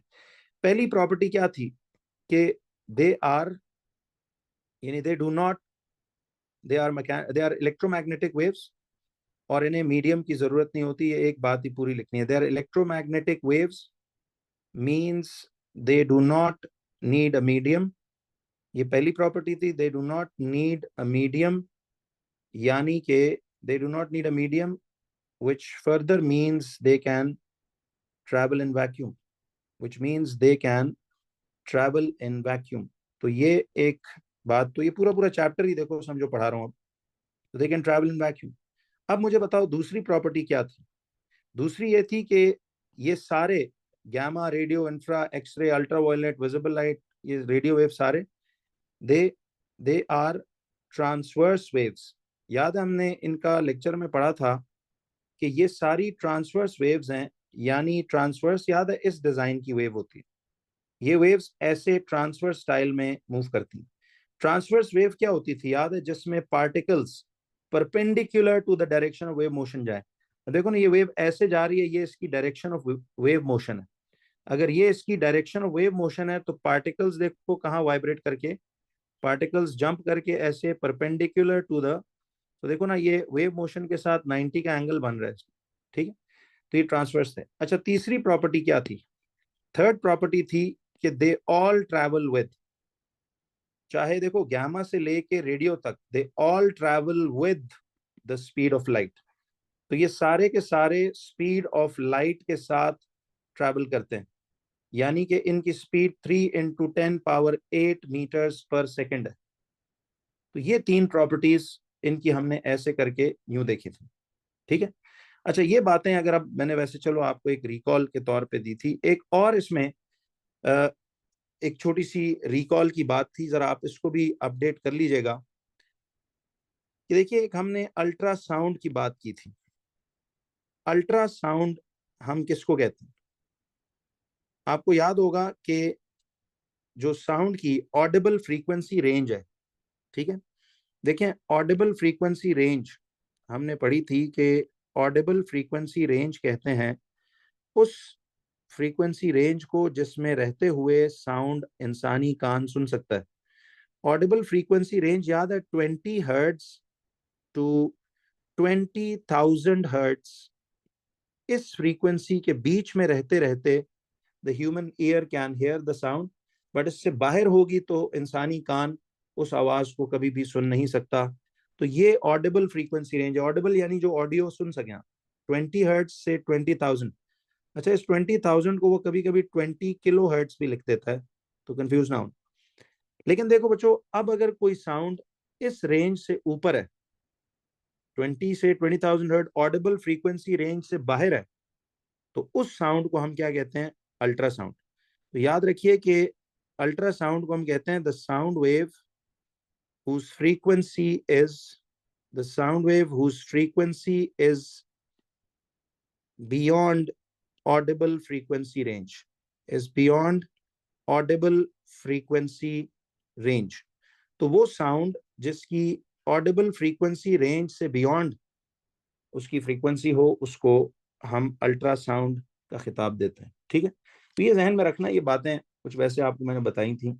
और फिर याद है हमने इसमें timber and quality of sound देखा था कि क्वालिटी ऑफ साउंड, टिम्बर उसी को कहते हैं, वो वेव पैटर्न से डिसाइड होता है। और फिर लाउडनेस एंड पिच की बात की थी कि लाउडनेस एम्पलीट्यूड पे डिपेंड करता है और जो पिच है वो फ्रीक्वेंसी पे डिपेंड करती है। तो ये सारी चीजें उसमें मैंने आपको क्लियरली लिखवाई थी। तो this was just a recall to you for for the whole of this waves का सेक्शन। तो ये तो पूरा समझो, साउंड वेव्स और इलेक्ट्रोमैग्नेटिक वेव्स एक दफा रिकॉल हो गए।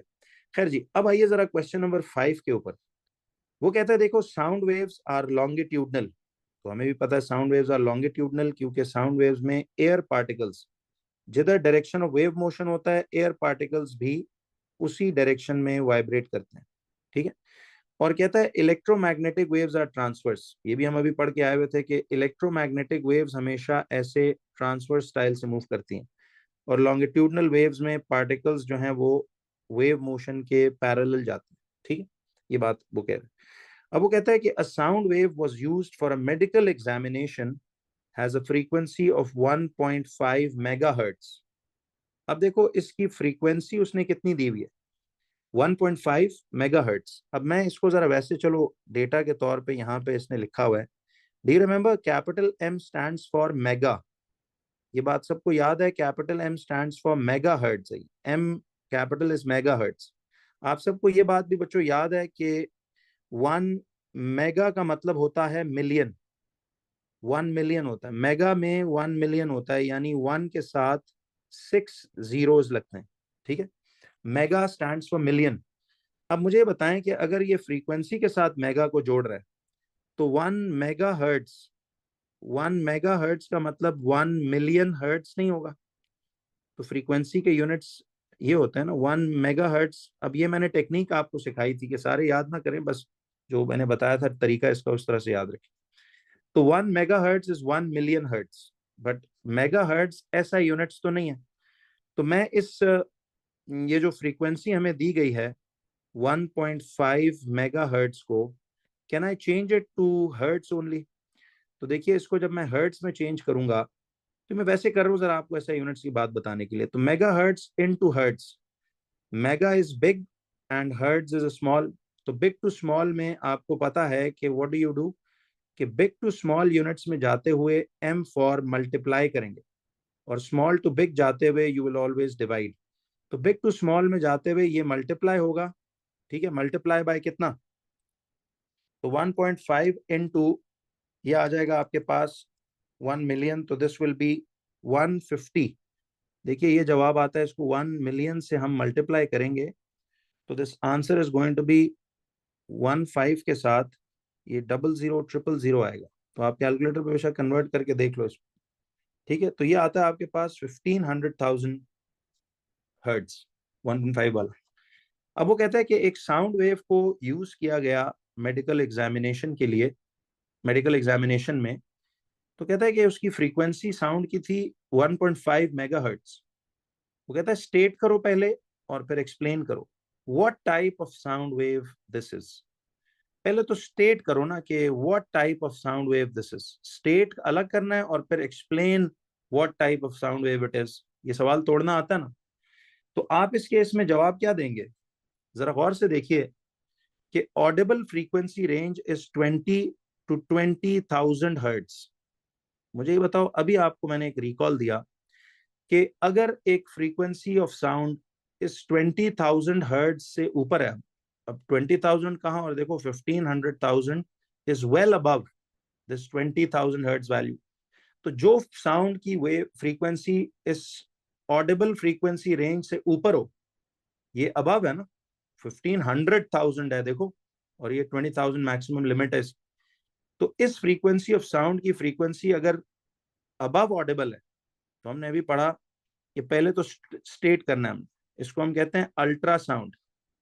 तो आपने देखा ना मेडिकल में अल्ट्रासाउंड किया जाता है, तो ये अल्ट्रासाउंड है, ठीक है। और अब उसने कहा कि फिर एक्सप्लेन करो what type of sound wave is this. तो ये अल्ट्रासाउंड इसलिए है बिकॉज, एक्सप्लेन भी करना है ना हमने, बिकॉज इट्स फ्रीक्वेंसी, देखिए इसकी जो फ्रीक्वेंसी है, इट्स फ्रीक्वेंसी ऑफ 1.5 मेगाहर्ट्ज, क्या लिखेंगे हम, इज अबव या beyond the Audible frequency range, is beyond the audible frequency range, sorry, is beyond the audible frequency range of कितना, of 20,000 hertz। तो ये beyond the Audible frequency range है, तो इस वजह से ये अल्ट्रासाउंड है। तो अब एक मार्क वो इस बात का दे देगा, और एक मार्क इसका कि ये इस बच्चे को पता है कि ये 20,000 हर्ट्ज यानी ऑडिबल फ्रीक्वेंसी रेंज से ऊपर। तो लेट्स चेक कि हमने सही सोचा या नहीं। तो ये बातें जाहिर है प्रैक्टिस से समझ में आ जाती हैं। तो देखिए अल्ट्रासाउंड 1 मार्क, और उसने कहा कि फ्रीक्वेंसी बिकॉज उसकी ग्रेटर है, देखो इनइक्वालिटी का साइन बना, frequency is greater than 20 kilo hertz या 20,000 हर्ट्ज। तो मैंने अबव कह दिया, ग्रेटर एक ही बात है, ठीक है। चलिए अब जरा आ जाएं इसके अगले पार्ट की तरफ। देखें in the next part it says, कहता है the wave travels through soft human tissue at a speed of 1.3 kilometres पर सेकेंड। जरा गौर करो बच्चों कि इसकी जो वेलोसिटी है, यानी इस साउंड वेव अल्ट्रासाउंड की वेलोसिटी 1.3 किलोमीटर्स पर सेकेंड, और कहता है calculate the wavelength of the wave in soft human tissue. तो मुझे बताएं कि आपने वेवलेंथ यानी लैम्डा इसका फाइंड करना है। यार जब बच्चों बताया ना हो, अब देखिए उसने यहाँ पे डैश पे कोई यूनिट स्पेसिफाई नहीं किया, तो अंडरस्टूड है, you will always answer in SI units. अब लैम्डा एक लेंथ है ना, तो उसको हमने मीटर्स में ऐसे फाइंड करना। बट गौर करो, आपको लैम्डा ढूंढना है और वेलोसिटी दी हुई है, तो फ्रीक्वेंसी तो आपको उसने ये 1.5 मेगाहर्ट्ज दी हुई थी, ठीक है। तो आपने इस मेगाहर्ट्ज को भी एसआई यूनिट्स हर्ट्ज में चेंज करना है, और ये जो वेलोसिटी है इसको भी किलोमीटर्स पर सेकंड से मीटर्स पर सेकंड में करना है। देखो 3 मार्क्स हैं, तो इधर कन्वर्जन के भी नंबर हैं, and then you have to put the formula values in the answer. अब मुझे ये बताओ कि ये वेलोसिटी देख रहे हो गौर से, इट्स 1.3 किलोमीटर्स पर सेकंड। हम हमेशा वेलोसिटी लेते हैं SI units before putting the formula में मीटर्स पर सेकंड। तो आप देख रहे हो कि ये पर सेकंड तो कांस्टेंट है, पर सेकंड के साथ तो कुछ नहीं करना, बट ये 1.3 किलोमीटर्स को खाली चेंज करना है इनटू द मीटर्स। याद है इस तरह की कन्वर्जन भी सीखी है हमने कि 1.3 किलोमीटर्स को आपने सिर्फ मीटर्स में चेंज करना। तो मुझे बताओ जरा 1.3 किलोमीटर्स को मीटर्स में चेंज करने के लिए क्या करें। अब kilometre is a big unit, metre is a small unit. तो बिग टू स्मॉल में this word bombs tell you के बिग टू स्मॉल में you always M for multiply. तो आप इसे मल्टीप्लाई करोगे, और आपको पता है आपके 1 किलोमीटर में देर आर 1,000 मीटर्स। तो आप इसी 1,000 के फिगर से इसको मल्टीप्लाई करो, तो ये आ जाएगा। अब देखिए यहाँ से इसकी हम वर्किंग यूं दिखा देंगे कि ये 1.3 किलोमीटर को हमने यहाँ से मीटर्स में चेंज करना है, तो इसे इनटू 1,000, ये डेटा में वर्किंग दिखाया करो, ये जो मैं ऊपर 1 into कर रहा हूँ। तो कैलकुलेटर पे कर लें, ये 1,300 आ जाएगा, बट अब फॉर्मूला में ये वैल्यू पुट करेंगे, ठीक है। लैम्डा हमने ढूंढना है और फ्रीक्वेंसी 1.5 पीछे हम ऑलरेडी निकाल चुके हैं। अब इसको भी दिखा दो आप कन्वर्जन में कि ये इनटू 1 मिलियन हो जाएगा, क्योंकि बिग टू स्मॉल जा रहा है जैसे पीछे किया था। तो 1500,000 हर्ट्ज ये वैल्यू आप फॉर्मूला में पुट करें। तो रिमेंबर ऑलवेज आंसर इन ऐसे यूनिट्स। तो इधर अब देखिए v is equal to, now what formula connects v f and lambda. देखिए v f और लैम्डा को हम कौन से फॉर्मूला से कनेक्ट करेंगे, ये आ जाएगा v is equal to F lambda. तो v कितना आता है आपके पास, इट इज 1300, ठीक है। f हमारे पास 1500,000 इनटू लैम्डा इतना आ रहा है, तो लैम्डा कितना होगा 1300 upon 1500,000 is equal to lambda. तो ये कितना आता है, lambda would be equal to 1300 divided by 1500,000। तो ये आ जाएगा 8 पॉइंट। अब देखें ना, इसमें हमारे पास जो लोएस्ट सिग्निफिकेंट है वो दो दो हैं, तो हम फिर अपना आंसर 3 तक कॉपी करेंगे। तो ये आ रहा है 8.66 इंटू 10⁻⁻⁴ मीटर्स। अब देखिए ये जब आपने 3 सिग्निफिकेंट तक कॉपी कर लिए, तो अब 2 सिग्निफिकेंट तक राउंड करेंगे, तो दिस विल बी 8.7 इंटू 10⁻⁻⁴। अब देखो रूल आपको बिल्कुल क्लियर हो गया कि ये एक लंबा चौड़ा आंसर था। तो the data was lowest 2 significant था, तो हमने 3 तक कॉपी करके 2 तक राउंड कर दिया। तो ये आ जाएगा 8.7 इंटू 10⁻⁻⁴ मीटर्स। यूनिट्स ना दिए हों डैश पे तो यूनिट्स लिखना मस्ट है, ठीक है। तो ये आपके पास इसका आंसर आ गया। लेट्स चेक कि हमने अब बिल्कुल सही किया है कि नहीं। तो देखिए 8.7 इंटू 10⁻⁻⁴ ये जवाब आ रहा है, फाइनल आंसर यही है हमारा भी। तो v equal to F lambda in any form और वैल्यूज वैल्यूज पुट करके तो ये आपके पास यूं आ जाएगा, ठीक है। अच्छा अब जरा देखिए यहां तक आपने जब इसको कर लिया, तो अब वो आगे कहता है describe one use of X rays in medicine. तो ये तो हमने लिखा हुआ है कि एक्सरेज का यूजेज इन मेडिसिन क्या होता है। कि देखिए एक्सरेज जो होती हैं वो हमने क्या पढ़ा था। अब ये 2 मार्क्स कह रहे, तो आपने डिस्क्राइब करना है ना पूरा यूज, सिर्फ उसने राइट डाउन तो नहीं कहा। तो पहले तो आप उसका यूज स्पेसिफाई करो, ठीक है जी। तो एक्सरेज किस काम के लिए यूज होती हैं, X rays are used to detect, X rays are used for detecting, sorry, x-rays are used for detecting broken bones. X-rays are used for detecting broken bones, ठीक है। x-rays are used for detecting broken bones। अब ये 1 mark देगा आपको खाली इस बात पे लिखने में। देखो सवाल पढ़ा करो ना, कहता है डिस्क्राइब वन यूज। तो ये तो आपने स्टेट कर दिया सिर्फ कि जी ये इसका इस्तेमाल, दिस इज 1 मार्क। डिस्क्रिप्शन में हम क्या लिखते थे याद है कि एक्सरेज आर, याद है मैंने ये बात बताई थी कि एक्सरेज आर, ये याद कर लो अगर भूल भी गई है। तो एक्सरेज आर या एक्सरेज कैन पेनिट्रेट थ्रू, याद हमने लिखा था इसमें कि एक्सरेज सॉफ्ट ह्यूमन टिश्यू से, यानी उसके गोश्त से तो पास थ्रू कर जाते हैं, लेकिन जो बोन है उससे वो पास नहीं कर सकते, इसीलिए बोन का नीचे फोटोग्राफिक फिल्म पे इमेज आ जाता है। तो इसकी डिस्क्रिप्शन में आप आगे लिखो कि X rays can pass through soft tissue, क्योंकि उसने जिक्र इसका किया हुआ है, can pass through soft tissue but not through bones, but not through bones, इसलिए नीचे उन बोन्स का आपको एक इमेज दिखाई दे देता है, ठीक है। तो X rays are used for detecting broken bones. X-rays can pass through soft tissue but not through bones. 2 marks की ये डिस्क्रिप्शन हमेशा याद रखनी कि देखिए ये जो एक्सरेज होते हैं, they are used for detecting broken bones, और X rays are powerful enough to pass through soft tissue but not powerful enough to pass through the bones.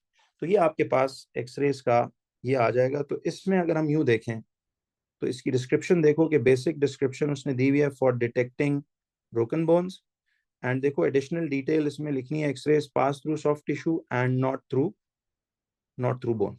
तो ये एग्जैक्ट हमने इस तरह की वर्डिंग्स हमने भी यूं लिखी, ठीक है। क्वेश्चन नंबर 6 में देखिए कहता है figure 6.1 shows a ray of green light passing through a prism।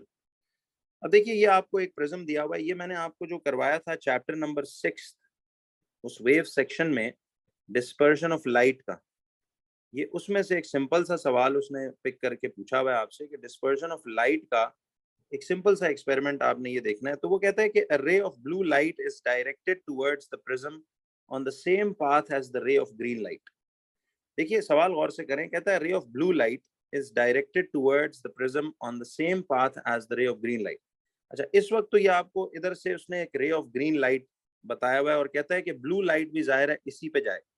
In fact आपको पता है कि इनिशियली एयर में तमाम कलर्स जो वो एक ही ट्रैक पे जा रहे हैं, लेकिन उस चैप्टर में जाकर आप देखेंगे तो आपको पता लगेगा कि मैंने क्या एक फैक्ट बताया था कि कौन सा जो रे है वो ज्यादा डिविएट करता है, कौन सा कलर सबसे कम प्रिज्म में से रिफ्रैक्ट होकर डिविएट करेगा। तो आपको याद होगा बच्चों कि जब हम यहाँ से, याद है, कोई भी कलर यहाँ से थ्रो करें, इनफैक्ट व्हाइट लाइट जब हम थ्रो करते थे तो वो इस प्रिज्म में ही अपने 7 कलर्स में ऐसे स्प्लिट हो जाता, जिसमें से आपको याद है कि मैंने आपको ये बताया था कि हमने एक्सट्रीम कलर्स देखे थे कि वॉयलेट सबसे ज्यादा आपका डिविएट करता है फ्रॉम द एक्चुअल पाथ और रेड डिविएट्स द लीस्ट।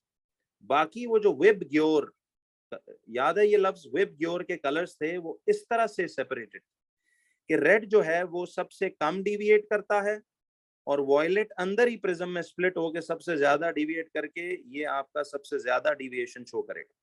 तो आपको याद है मैंने इधर एक बात बताई थी कि अगर हम इधर एक स्क्रीन रखें, मैं वैसे रिकॉल दे रहा हूँ, अगर मैं यहाँ स्क्रीन रखूं तो आप ये सोचिए कि जनरली अगर बात करूं तो हमने, याद है, वेब ग्योर का सीक्वेंस ऐसे पढ़ा था ना, नीचे से ये वेब ग्योर ऐसे करके आता।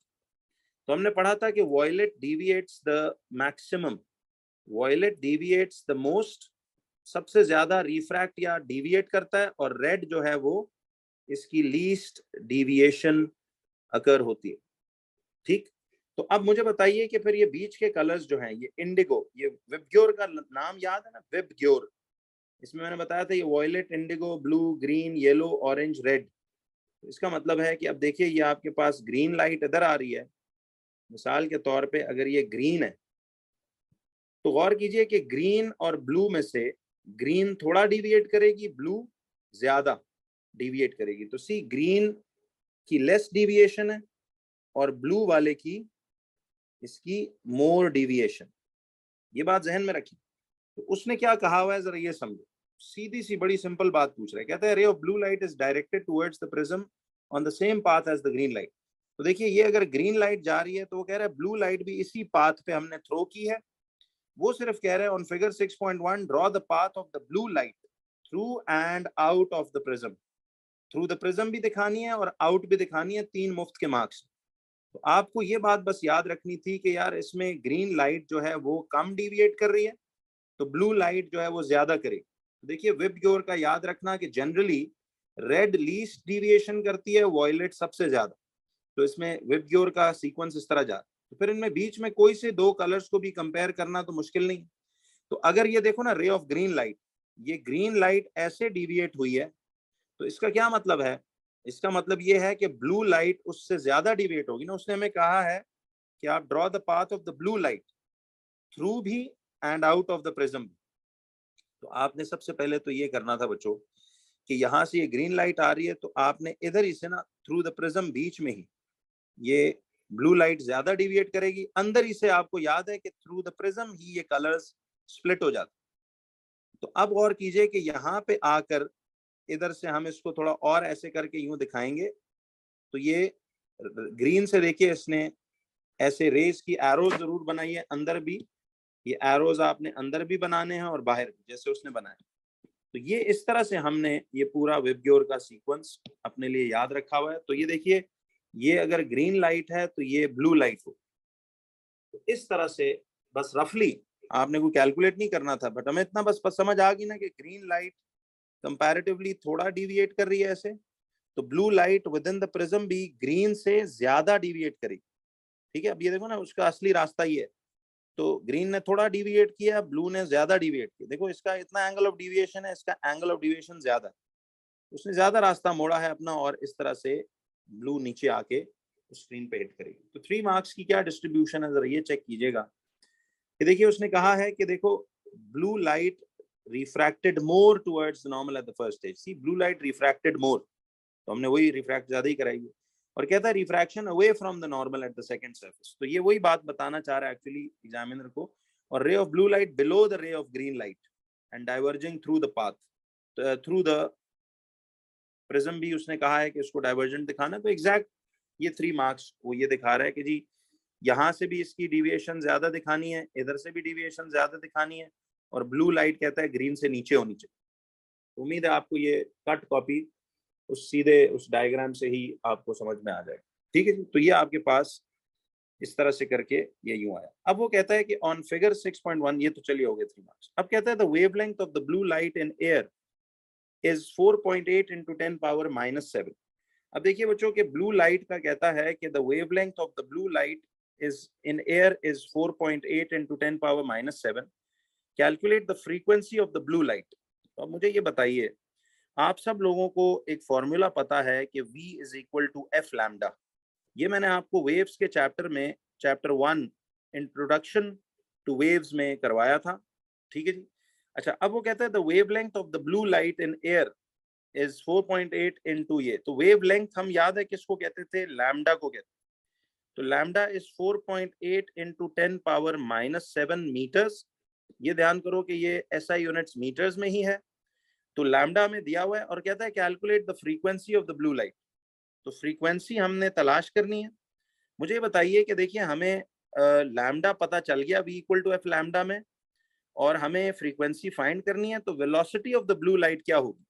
देखिए लाइट के 7 कलर्स विबग्योर में से हर कलर की स्पीड तो वही है जो स्पीड ऑफ लाइट है।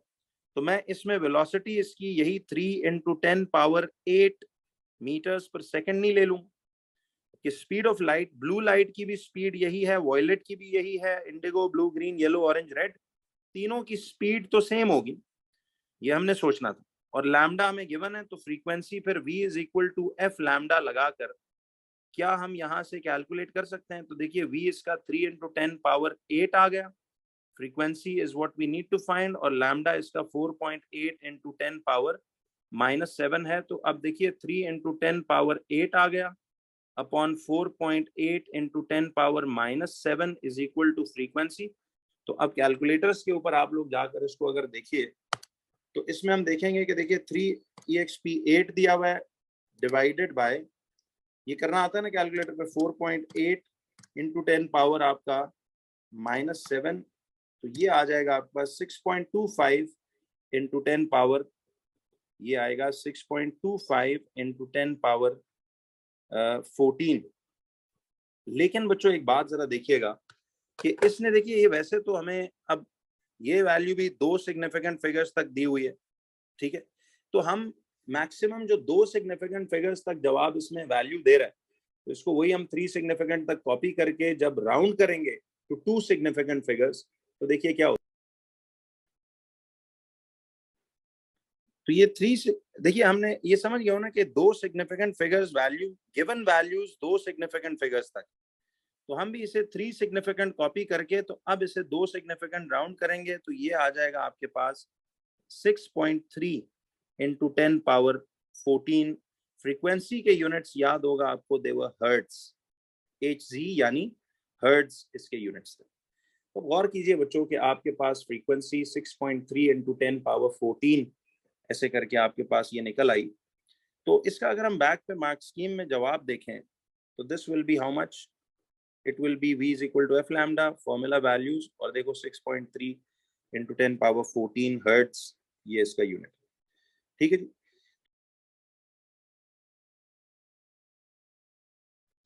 अब जरा बच्चों देखो, कहता है फिगर 5.1 शोज, देखिए figure 5.1 shows a wave, the crests of a wave approaching a barrier when the wave is reflected।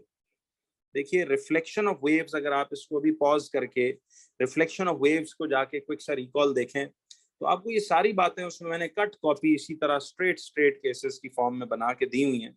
ये कोई इतना मुश्किल काम इसमें आपको नहीं दिया हुआ कि देखिए ये यहाँ पे आपको मालूम है दीज आर वेव फ्रंट्स, इन्हें हम वेव फ्रंट्स कहते हैं। यानी ये वेव की वो पीक लाइंस हैं जो हमने इस तरह से बनाना सीखी थी। और इसमें मैंने आपको बताया था बच्चों के इस जगह से, देखिए इस जगह से लेके इस जगह तक का ये जो फासला है, दिस इज कॉल्ड लैम्डा। ठीक है, रिफ्लेक्शन ऑफ वेव्स में याद है lambda of the waves, velocity of the waves and frequency सब सेम होता है। रिफ्रैक्शन ऑफ वेव्स में जब हम लाइटर टू डेंसर जाते हैं तो हमने पढ़ा था कि स्पीड कम होती है, वेवलेंथ कम होती है, फ्रीक्वेंसी अनचेंज रहती है, वो रिफ्रैक्शन ऑफ वेव्स में पढ़ाया था। ठीक है, ये वही लाइट ऑप्टिक्स से निकली हुई कुछ चीज है। तो अब वो कहता है कि on the figure 5.1 draw 3 crests of the reflected wave. देखिए 3 मार्क्स का सवाल है कि आपने 3 क्रेस्ट्स बनानी है, यानी 3 लाइंस वेव फ्रंट्स की बनानी है, बट रिफ्लेक्टेड वेव। देखिए इसमें आपको एक काम सिर्फ ये सिखाया था कि देखिए बच्चों इधर से आपने फुटरूलर के साथ इसी लाइन को क्या करना है, यहां से इस तरह से इसी फ्लो में आप इसको एक्सटेंड करो। ठीक है, ये जो इंसिडेंट रे है आप इसको इसी फ्लो में यहां से एक्सटेंड करो। तो ये आपकी बेसिकली इंसिडेंट रे है एक तरह की, और ये सारी की सारी जो इधर बनी हुई है, these are all incident wave fronts. तो देखिए यार आपने सिंपली एक काम ये करना है कि रिफ्लेक्शन का कॉन्सेप्ट है, तो आप इधर से फिर एक नॉर्मल रफली स्केच करके यूं खड़ा कर देंगे ऐसे। ठीक है जी, फर्ज कीजिए ये आपके पास एक नॉर्मल है, तो अब ये आपका जो एंगल होगा, this is the angle of incidence. ठीक है जी, ये एंगल ऑफ इंसिडेंस होगा इस तरह से करके। अच्छा अब देखिए बच्चों के जब ये रिफ्लेक्शन का कानून आपको याद है कि जितना एंगल ऑफ इंसिडेंस होता है, ठीक है, जितना एंगल ऑफ इंसिडेंस होगा उतना ही इसमें एंगल ऑफ रिफ्लेक्शन होगा। तो एंगल ऑफ इंसिडेंस यहां तक आ गया और एंगल ऑफ रिफ्लेक्शन जो है वो इधर तक आपके पास चला गया। तो ये आपकी कौन सी वाली रे होगी, ये आपकी रिफ्लेक्टेड रे होगी। ठीक है, तो एंगल ऑफ इंसिडेंस ये वाला है और एंगल ऑफ रिफ्लेक्शन जो है वो ये वाला। अब आपने वैसे ना चूंकि एक रफ स्केचिंग करनी है तो यहाँ से मर्जी है, अगर आप नाप तोल करके करते हो तो भी ठीक है, लेकिन इसमें आप इधर से जब यूं बनाते हो तो एंगल ऑफ इंसिडेंस नाप लो, 3 मार्क्स है तो क्विकली चले। एंगल ऑफ इंसिडेंस नाप के उतना ही एंगल ऑफ रिफ्लेक्शन बना के, तो ये आपकी रिफ्लेक्टेड रे आ गई। अच्छा बच्चों आपको याद है रिफ्लेक्शन हो या रिफ्रैक्शन, इस रे के साथ इन वेव फ्रंट्स का हमेशा एंगल कितना कितना बनता है, 90 डिग्रीज बनता है। तो अब मुझे ये बताइए कि जब आपके पास यहाँ पे ये 90 डिग्री का एंगल ऐसे आके बन रहा है, तो हम ये करने वाले हैं कि देखिए इधर से जब आप इसको यूं एंगल ऑफ इंसिडेंस और एंगल ऑफ रिफ्लेक्शन आपके पास ये आ जाएगा, तो व्हाट वी डू इज कि देखिए इधर से हमने अब रिफ्लेक्टेड रे के साथ भी इन वेव फ्रंट्स को परपेंडिकुलर ही बनाना। तो आप देखिए पहली पहली रे जो है आप इस तरह से इसको परपेंडिकुलर यूं दिखा के थोड़ा सा दूरी पे बेशक इसको ले जाइए। अब आपको याद है कि इधर से हमने बच्चों ये जो लैम्डा था, ये जो फासला है इन दो वेव फ्रंट्स का, इसको आप फुटरूलर से अगर नाप लें तो जितना ये आपके पास डिस्टेंस होगा उतना ही आप इधर से जाएंगे, और रफली तो नहीं करें बेशक, फुटरूलर से आप इस तरह का दूसरा बना लें और फिर आप फुटरूलर से इस तरह की एक तीसरी रे बना लें। तो उसने 3 वेव फ्रंट्स कही थी ना, तो उसने कहा था ना draw 3 crests of the reflected wave. तो रिफ्लेक्टेड वेव जो है देखिए यहां से अगर ये इंसिडेंट वेव फ्रंट्स इस तरह से आ रही हैं तो टकराने के बाद जाहिर बात है कि वो रिफ्लेक्टेड वेव फ्रंट्स इसी तरह वापस जाएंगी। लेकिन आपने याद रखना है कि लैम्डा जो इसका जो लैम्डा है और इसका जो लैम्डा है वो बराबर होना चाहिए, और इधर भी एंगल 90 डिग्री आपने रखना है। तो ये मैंने एक पूरा प्रोसीजर समझाया हुआ है वैसे तो आप इसको उधर से भी जाकर देख सकते हो, लेकिन if you just look at this, तो देखिए ये उसने कहा था कि अब इसने कहा हुआ है इधर कि आप इसमें 3 वेव फ्रंट्स बनाएं parallel to each other, 2 wavelengths same as original wavelength, 3 reflected incident waves at at the barrier. तो आप बेशक इसको इधर भी बना सकते हैं वैसे तो। अच्छा, यहाँ पे उसने देखो लिखा हुआ है कि two wavelength same as original by eye. तो उसने कहा सिर्फ आंख से देख के जो है वो आपका यूं होना चाहिए, और सेम एंगल ऑफ इंसिडेंस और सेम एंगल ऑफ रिफ्लेक्शन हो बाय आई देख के। अच्छा, वैसे देखिए इसमें इसने तीसरा बोला हुआ है कि three reflected waves meet incident waves at barrier. तो यहाँ पे ये जो थ्री वेव्स हैं, मैंने इनको देखिए थोड़ा सा दूर बनाया है, बट वो कह रहे हैं कि आप इसको इधर बना कर ले जाओ। कि देखिए इसमें ना हम अब, वैसे तो देखिए ये डायग्राम भी बिल्कुल सही है कि अगर आप इसको थोड़ा सा दूर पे दिखाओ तो ये जरा मिक्सअप नहीं होगा। हाँ, रिफ्रैक्शन वाला जब भी केस पूछे तो उसको फिर उन्हीं के साथ इस तरह वाला केस जो बनाना सिखाया था, तो ये मैंने आपको ड्राइंग्स करना सिखाएंगी इस तरह से। तो ये रिफ्लेक्टेड वेव्स ऐसे करके आप यूं बना सकते हो। तो ये बाय आए देख के कह रहे हैं, आंख से देख के बस नजर। अच्छा, अब कहता है the wave has a wavelength of 36 centimetres and a speed of 1.2 metres per second. देखो बच्चों, ये यूनिट्स की यूनिफॉर्मिटी का ख्याल करना।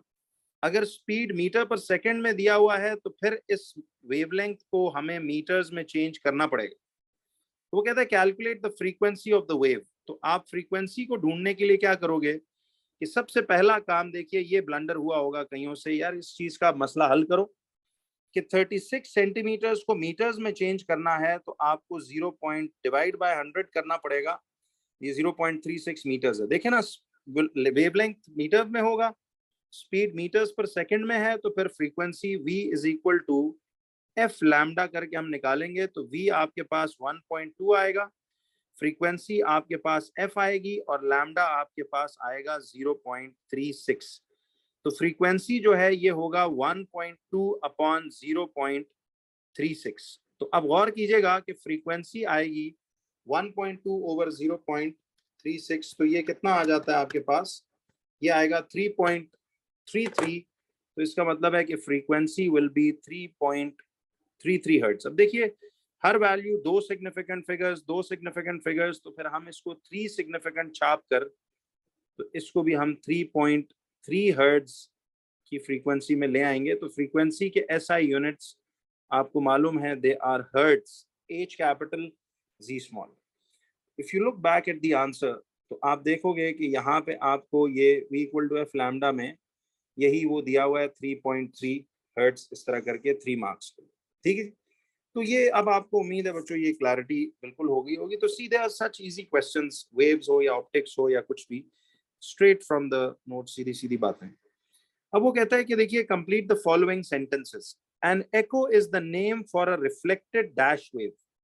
एको बच्चों याद रखिए हमेशा साउंड वेव, साउंड एको करता है। तो आपने इसमें वो कहता है कि डैश वेव, तो ये कौन सी टाइप की वेव होगी, ये ऑब्वियसली साउंड वेव होगी, क्योंकि एको ज्यादातर साउंड वेव को ही हम करवाते हैं। तो देखिए इसमें साउंड वेव या अल्ट्रासाउंड, चलें साउंड वेव ज्यादातर जहन में आता है। अब वो कहता है नेक्स्ट में कि the waves that form an echo are a type of longitudinal wave. देखिए याद है साउंड वेव जो है वो लॉन्गिट्यूडनली होती है, क्योंकि इसमें particles of the medium parallel to the direction of the wave motion oscillate करते हैं, ये मैंने सिखाया भी था। अब longitudinal waves are made up of dash and rarefactions. देखिए साउंड हवा में हमने पढ़ा था ना, वो पूरा आपको उसमें मैंने वीडियो में भी बताया होगा कि ये साउंड जो है वो लिसनर से, सॉरी स्पीकर से लिसनर तक series of compressions and rarefactions के थ्रू पहुंचती। सीधी सीधी बातें कि कंप्रेशंस एंड रेयर फैक्शंस के थ्रू साउंड वेव स्पीकर से लिसनर की तरफ पहुंचता है, तो ये कंप्रेशंस का वर्ड।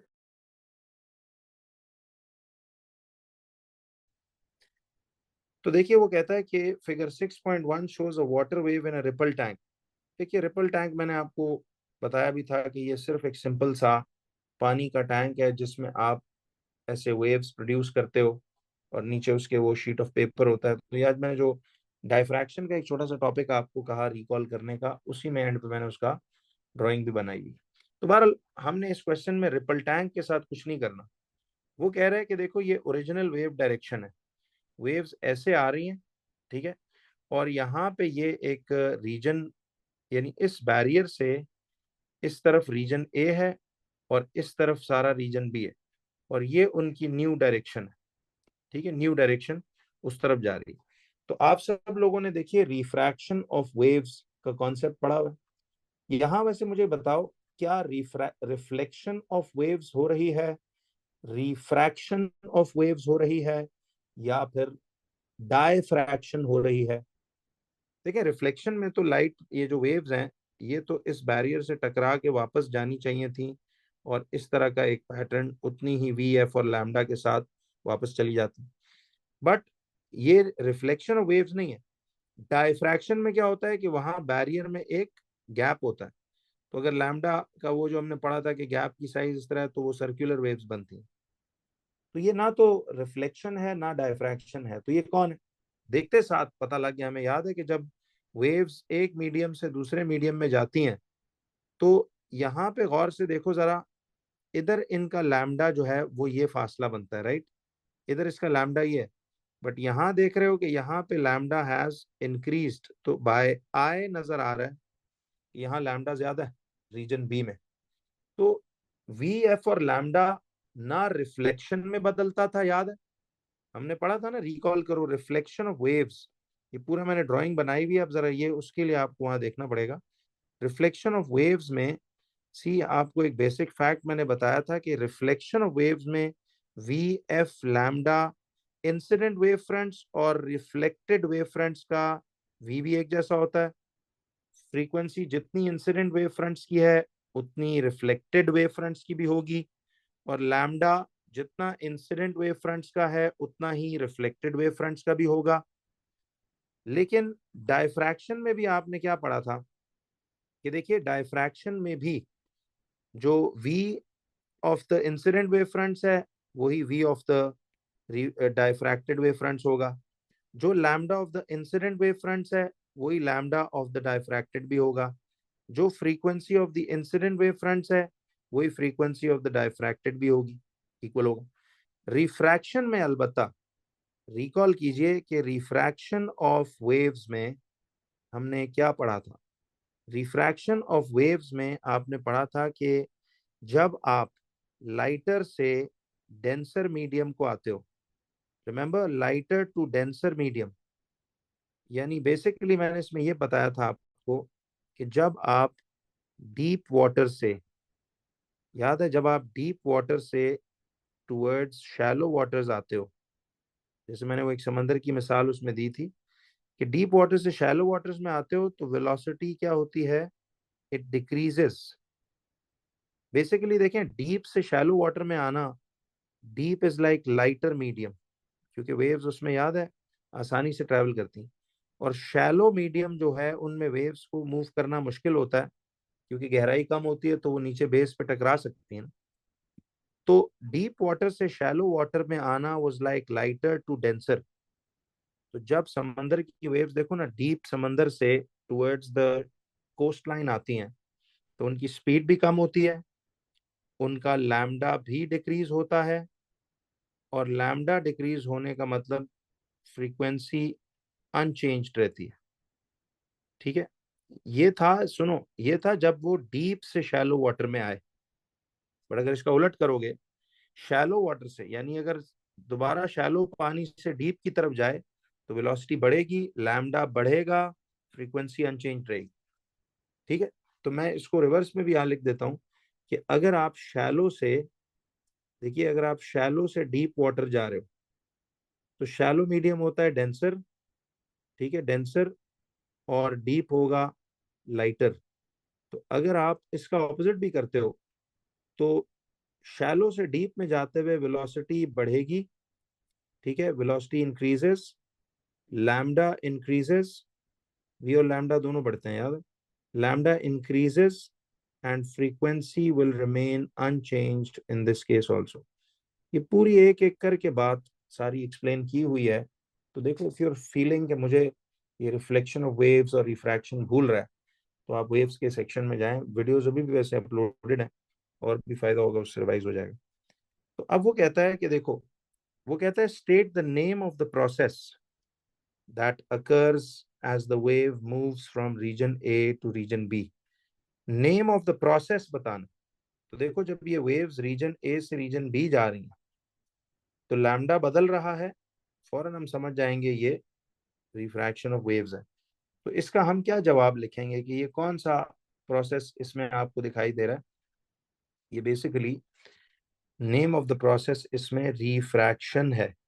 तो आपको तीनों ना पहचान करनी आनी चाहिए कि ये रिफ्रैक्शन ऑफ वेव्स हो रहा है, ये नेम ऑफ द प्रोसेस। ठीक है, तो जस्ट कंफर्मेशन के लिए वी जस्ट कीप लुकिंग। अब जरा देखिए इसमें वाकई में बिल्कुल सही रिफ्रैक्शन का जवाब है। ठीक है, अब जरा देखो आगे वो क्या कहता है। नेक्स्ट पार्ट में कहता है जी कि suggest a cause for the change in direction of the wave. Suggest a cause, कहता है कॉज बताओ for the change in direction of the wave. तो मुझे एक बात बताइए कि क्या कॉज है?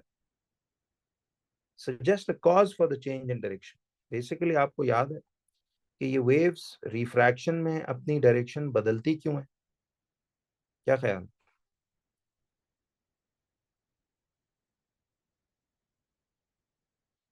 तो देखो आपने इसमें ये याद रखना है कि वैसे पहले मुझे एक बात तो बताइए, इसको चलो आते हैं सवाल पे, लेकिन पहले एक चीज सीखते हैं।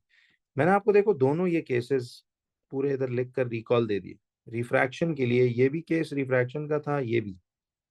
अब मेरा आपसे एक सवाल है कि वेव्स तो इस वक्त रीजन ए से रीजन बी को जा रही हैं। गौर से देखो, इधर लैम्डा छोटा है, यहाँ लैम्डा बढ़ गया। तो लैम्डा कब बढ़ता है? ये तो देखना जरा, लैम्डा कब बढ़ता है?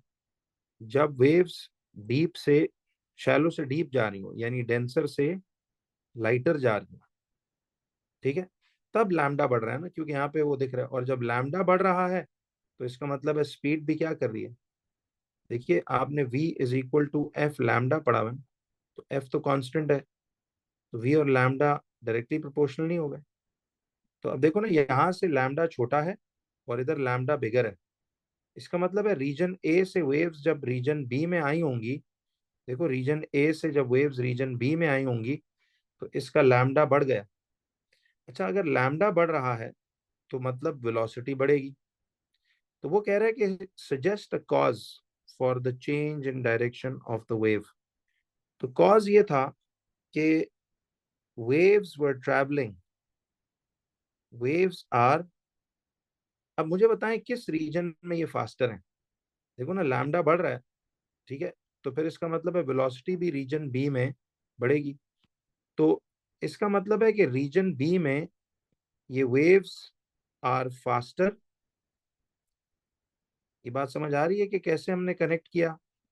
कि देखें, यहाँ इसका लैम्डा छोटा है, यहाँ लैम्डा बिगर है। तो ये लैम्डा रीजन ए से रीजन बी में आते आते लैम्डा इंक्रीज हो गया ना। तो लैम्डा इंक्रीज हो गया तो इसका मतलब ये हुआ कि देखिए लैम्डा अगर इंक्रीज हो गया तो इसका मतलब है आते आते वेलोसिटी भी तो बढ़ी है। तो रीजन ए से रीजन बी आते हुए वेलोसिटी बढ़ी है।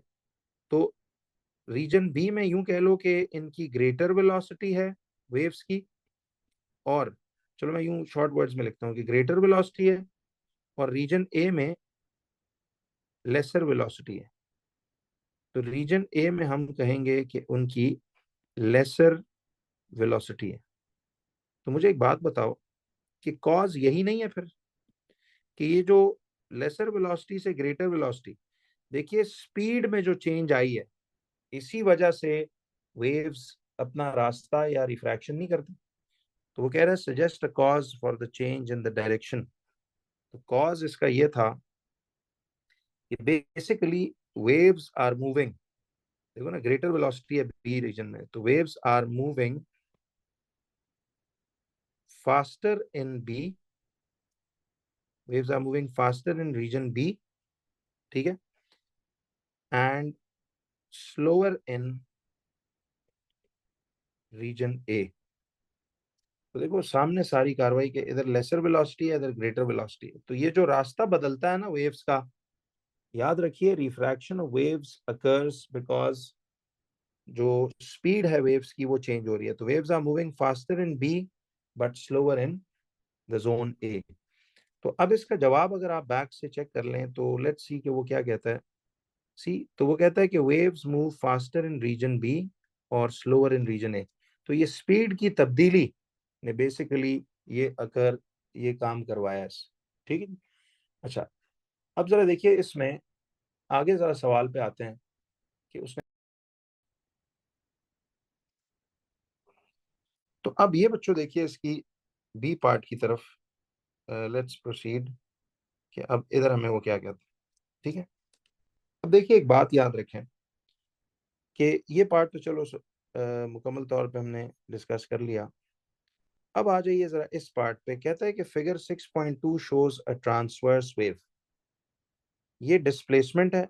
आपको याद है ट्रांसवर्स वेव में पार्टिकल्स, ये वेव ट्रांसवर्स ही की एक डिजाइन, और आपको ये पता है कि ट्रांसवर्स वेव में डायरेक्शन ऑफ वेव मोशन के पार्टिकल्स हमेशा परपेंडिकुलरली जंप करते हैं।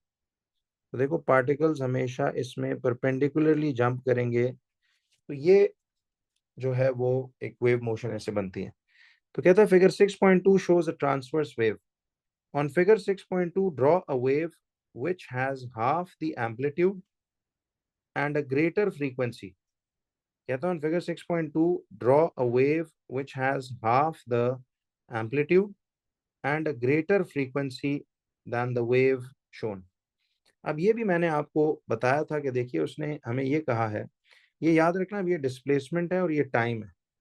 तो आप जरा ये वर्डिंग्स को फॉलो करो। कहता है कि आपने एक वेव ड्रॉ करनी है which has half the amplitude. अब जितना इसका एम्पलीट्यूड है, एम्पलीट्यूड आपको याद है मीन पोजीशन से, रिमेंबर इसको हम कहते होते थे वेव्स में एज आर मीन पोजीशन। ये जो एक्स एक्सिस सी बनती है ये मीन पोजीशन, और ये हमारा पूरा क्रेस्ट होता था और ये हमारा पूरा ट्रफ होता था। तो एक क्रेस्ट और एक ट्रफ मिलके this used to be one complete wave, याद है।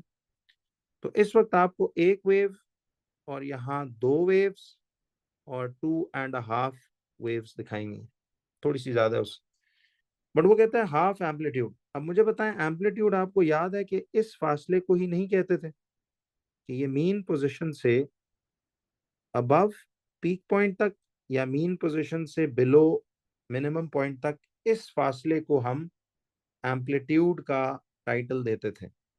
अब वो कहता है कि draw a wave which has half the amplitude and a greater frequency. तो half the amplitude and a greater frequency, तो मुझे ये बताइए कि हाफ द एम्पलीट्यूड और ग्रेटर फ्रीक्वेंसी ये क्या होगी। तो एम्पलीट्यूड आधा कराना है उस वेव का, तो मैं आपको वैसे ना एक जरा एक फॉर्मेशन बना देता हूँ अपने लिए, आपको ज़ाहिर है इसको इस तरह करने की जरूरत नहीं है। लेकिन देखिए एम्पलीट्यूड आधे का मतलब है कि वो वेव कुछ ऐसे नहीं होगी। हाफ द एम्पलीट्यूड, जितना इसका एम्पलीट्यूड है उसका एग्जैक्ट हाफ। अब मैं आपको बताता हूँ ये मैं क्या कर रहा हूँ। देखिए जरा गौर से देखें, इसका एम्पलीट्यूड तो ये आ रहा है, ये वाला, ये पूरा जो ओरिजिनल वेव है उसका एम्पलीट्यूड तो ये पूरा आ रहा है। तो मैंने उसका आधा रफली बाय आई जो है आपने हाफ करना है। तो ये जितना फासला है, ये जो ओरिजिनल वेव का एम्पलीट्यूड है इधर से इधर तक, उसका हाफ हम ले रहे हैं। देखिए ना, फुल का हाफ आप ले रहे हैं। और इसी तरह अब नीचे भी देखें कि यहाँ से और यहाँ से ये जो फुल फासला है इसका हम हाफ कर देंगे। तो आप बेशक फुट रूलर से नाप के कर लो या रफ बाय आई कर लो। तो अब उसका हाफ एम्पलीट्यूड करना है एंड ग्रेटर फ्रीक्वेंसी। मुझे ये बताएं कि ग्रेटर फ्रीक्वेंसी का मतलब यही नहीं होगा कि अब इधर ग्रेटर नंबर ऑफ वेव्स पर सेकंड बनेगी। देखिए ग्रेटर फ्रीक्वेंसी का मतलब है कि आपने अब यहाँ greater number of waves, greater frequency का मतलब है ग्रेटर नंबर ऑफ वेव्स पर सेकंड, याद है। तो अब ये बात जरा आपको देखो, डेफिनेशन और एम्पलीट्यूड बड़ा अच्छे तरीके से उसने इसको लिंकअप किया। तो एक ऐसी वेव आपने बनानी है जो इस ओरिजिनल वेव का एम्पलीट्यूड का आधा एम्पलीट्यूड करे, हाफ द एम्पलीट्यूड हो, और ग्रेटर फ्रीक्वेंसी हो।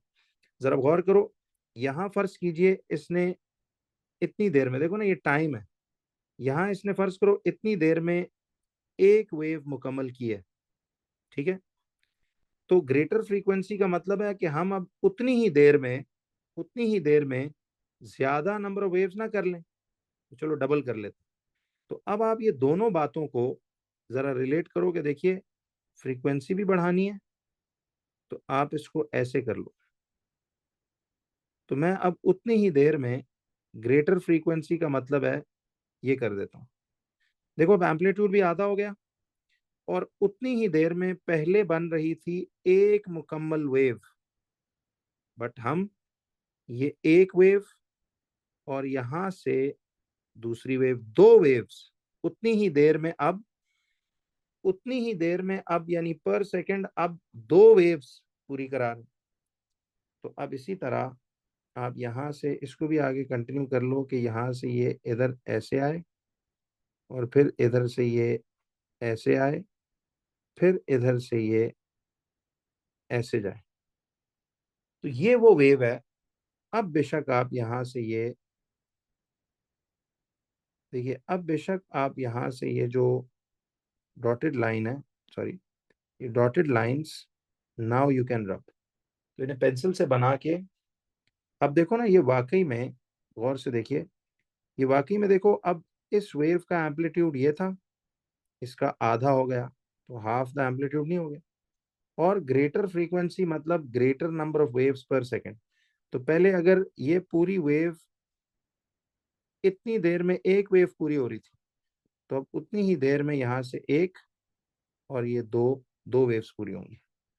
तो इधर से आपके पास यहाँ पे ये इस तरह से half the amplitude and twice the frequency ये आ जाएगी।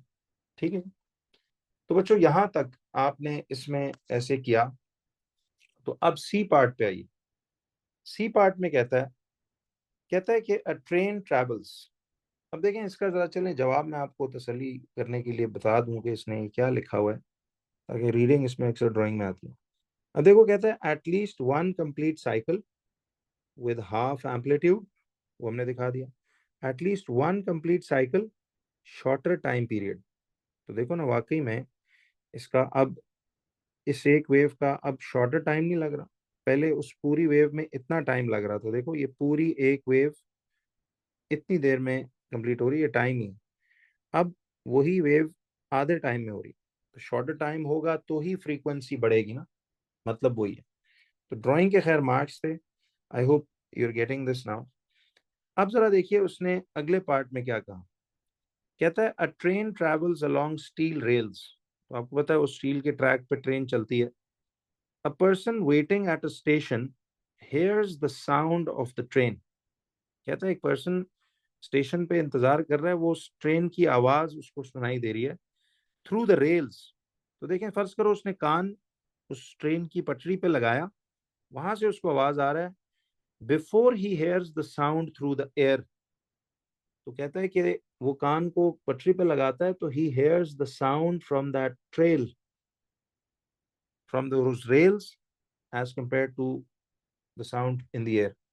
तो कहता है एक्सप्लेन व्हाई दिस हैपेंस। तो ये तो बड़ी सीधी बात है, हमें पता है कि स्पीड ऑफ साउंड, उस रेल ट्रैक सॉलिड का बना हुआ है ना, सॉलिड स्टील है, तो उसमें तो स्पीड ऑफ साउंड हमने पढ़ा था, याद है? स्पीड ऑफ साउंड एयर में, speed of sound in air is रफली 330 metres per second. Speed of sound in water या liquid is mostly 1500 metres per second. और speed of sound in solids, देखो एक एक बात कहीं भी पूछ सकता है, ये सब नोट्स में लिखा हुआ है, हमने सीखा है समझा है कि 5000 मीटर्स पर सेकेंड। तो देखिए आप कभी भी कान उन पटरी पे लगाओ, तो ट्रेन अगर आपको ना भी दिख रही हो और बहुत दूर हो, आवाज थ्रू द एयर ना आए, तो आपको पटरी में ना ऐसे थोड़ा सा बजिंग सी, वाइब्रेशन सी महसूस होगी। वो इसलिए। तो एक दो दोबारा पढ़ो। कहता है अ train travels along steel rails, a person waiting at a station hears the sound of the train through the rails before he hears the sound through the air। Explain why this happens। तो सीधी बात है, ये इसलिए कि solids में speed sound की ज्यादा है। Sound travels faster in steel rails than in the air. तो वन मार्क है, तो आप सिंपली लिखोगे कि sound waves travel faster in steel या सॉलिड, चूंकि अब उसने मटेरियल बताया हुआ है तो मैं इसलिए स्टील का कह रहा हूँ, faster in steel than in air.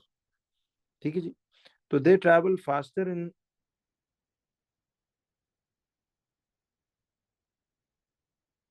तो ये 1 मार्क का डेफिनेशन इसमें यूं आ जाता है। लेट्स सी के we writing it the right answer. तो ठीक है, बिल्कुल सही है। कहते हैं देखो, sound travels faster in steel, solid या the rail than in the air. तो ये 1 मार्क का इस वजह से ये होता है। अब जरा आ जाइए कि इसने अगले पार्ट में हमें क्या कहा। See it says the speed of sound in the rails is 5800। चलें, अगर उसने हमें ना बताया होता तो हम 5000 लेते। अब इसने हमें खुद बता दी, तो ये वैल्यू बदलेगी। एयर की याद कर लें, बाकी गिवन होती है। The speed of sound in air, in the rail sorry, तो सॉलिड में स्पीड ये है। कहता है calculate the lambda of the sound frequency 1100 hertz travelling at this speed. तो मुझे बताएं कि स्पीड तो हमें उसने दी हुई है वेलोसिटी, यानी 5800 मीटर्स पर सेकेंड। तो देखिए वेलोसिटी हमें ऐसा यूनिट्स में ही दी हुई है, तो there is nothing that you have to change. कहता है calculate the wavelength of the sound.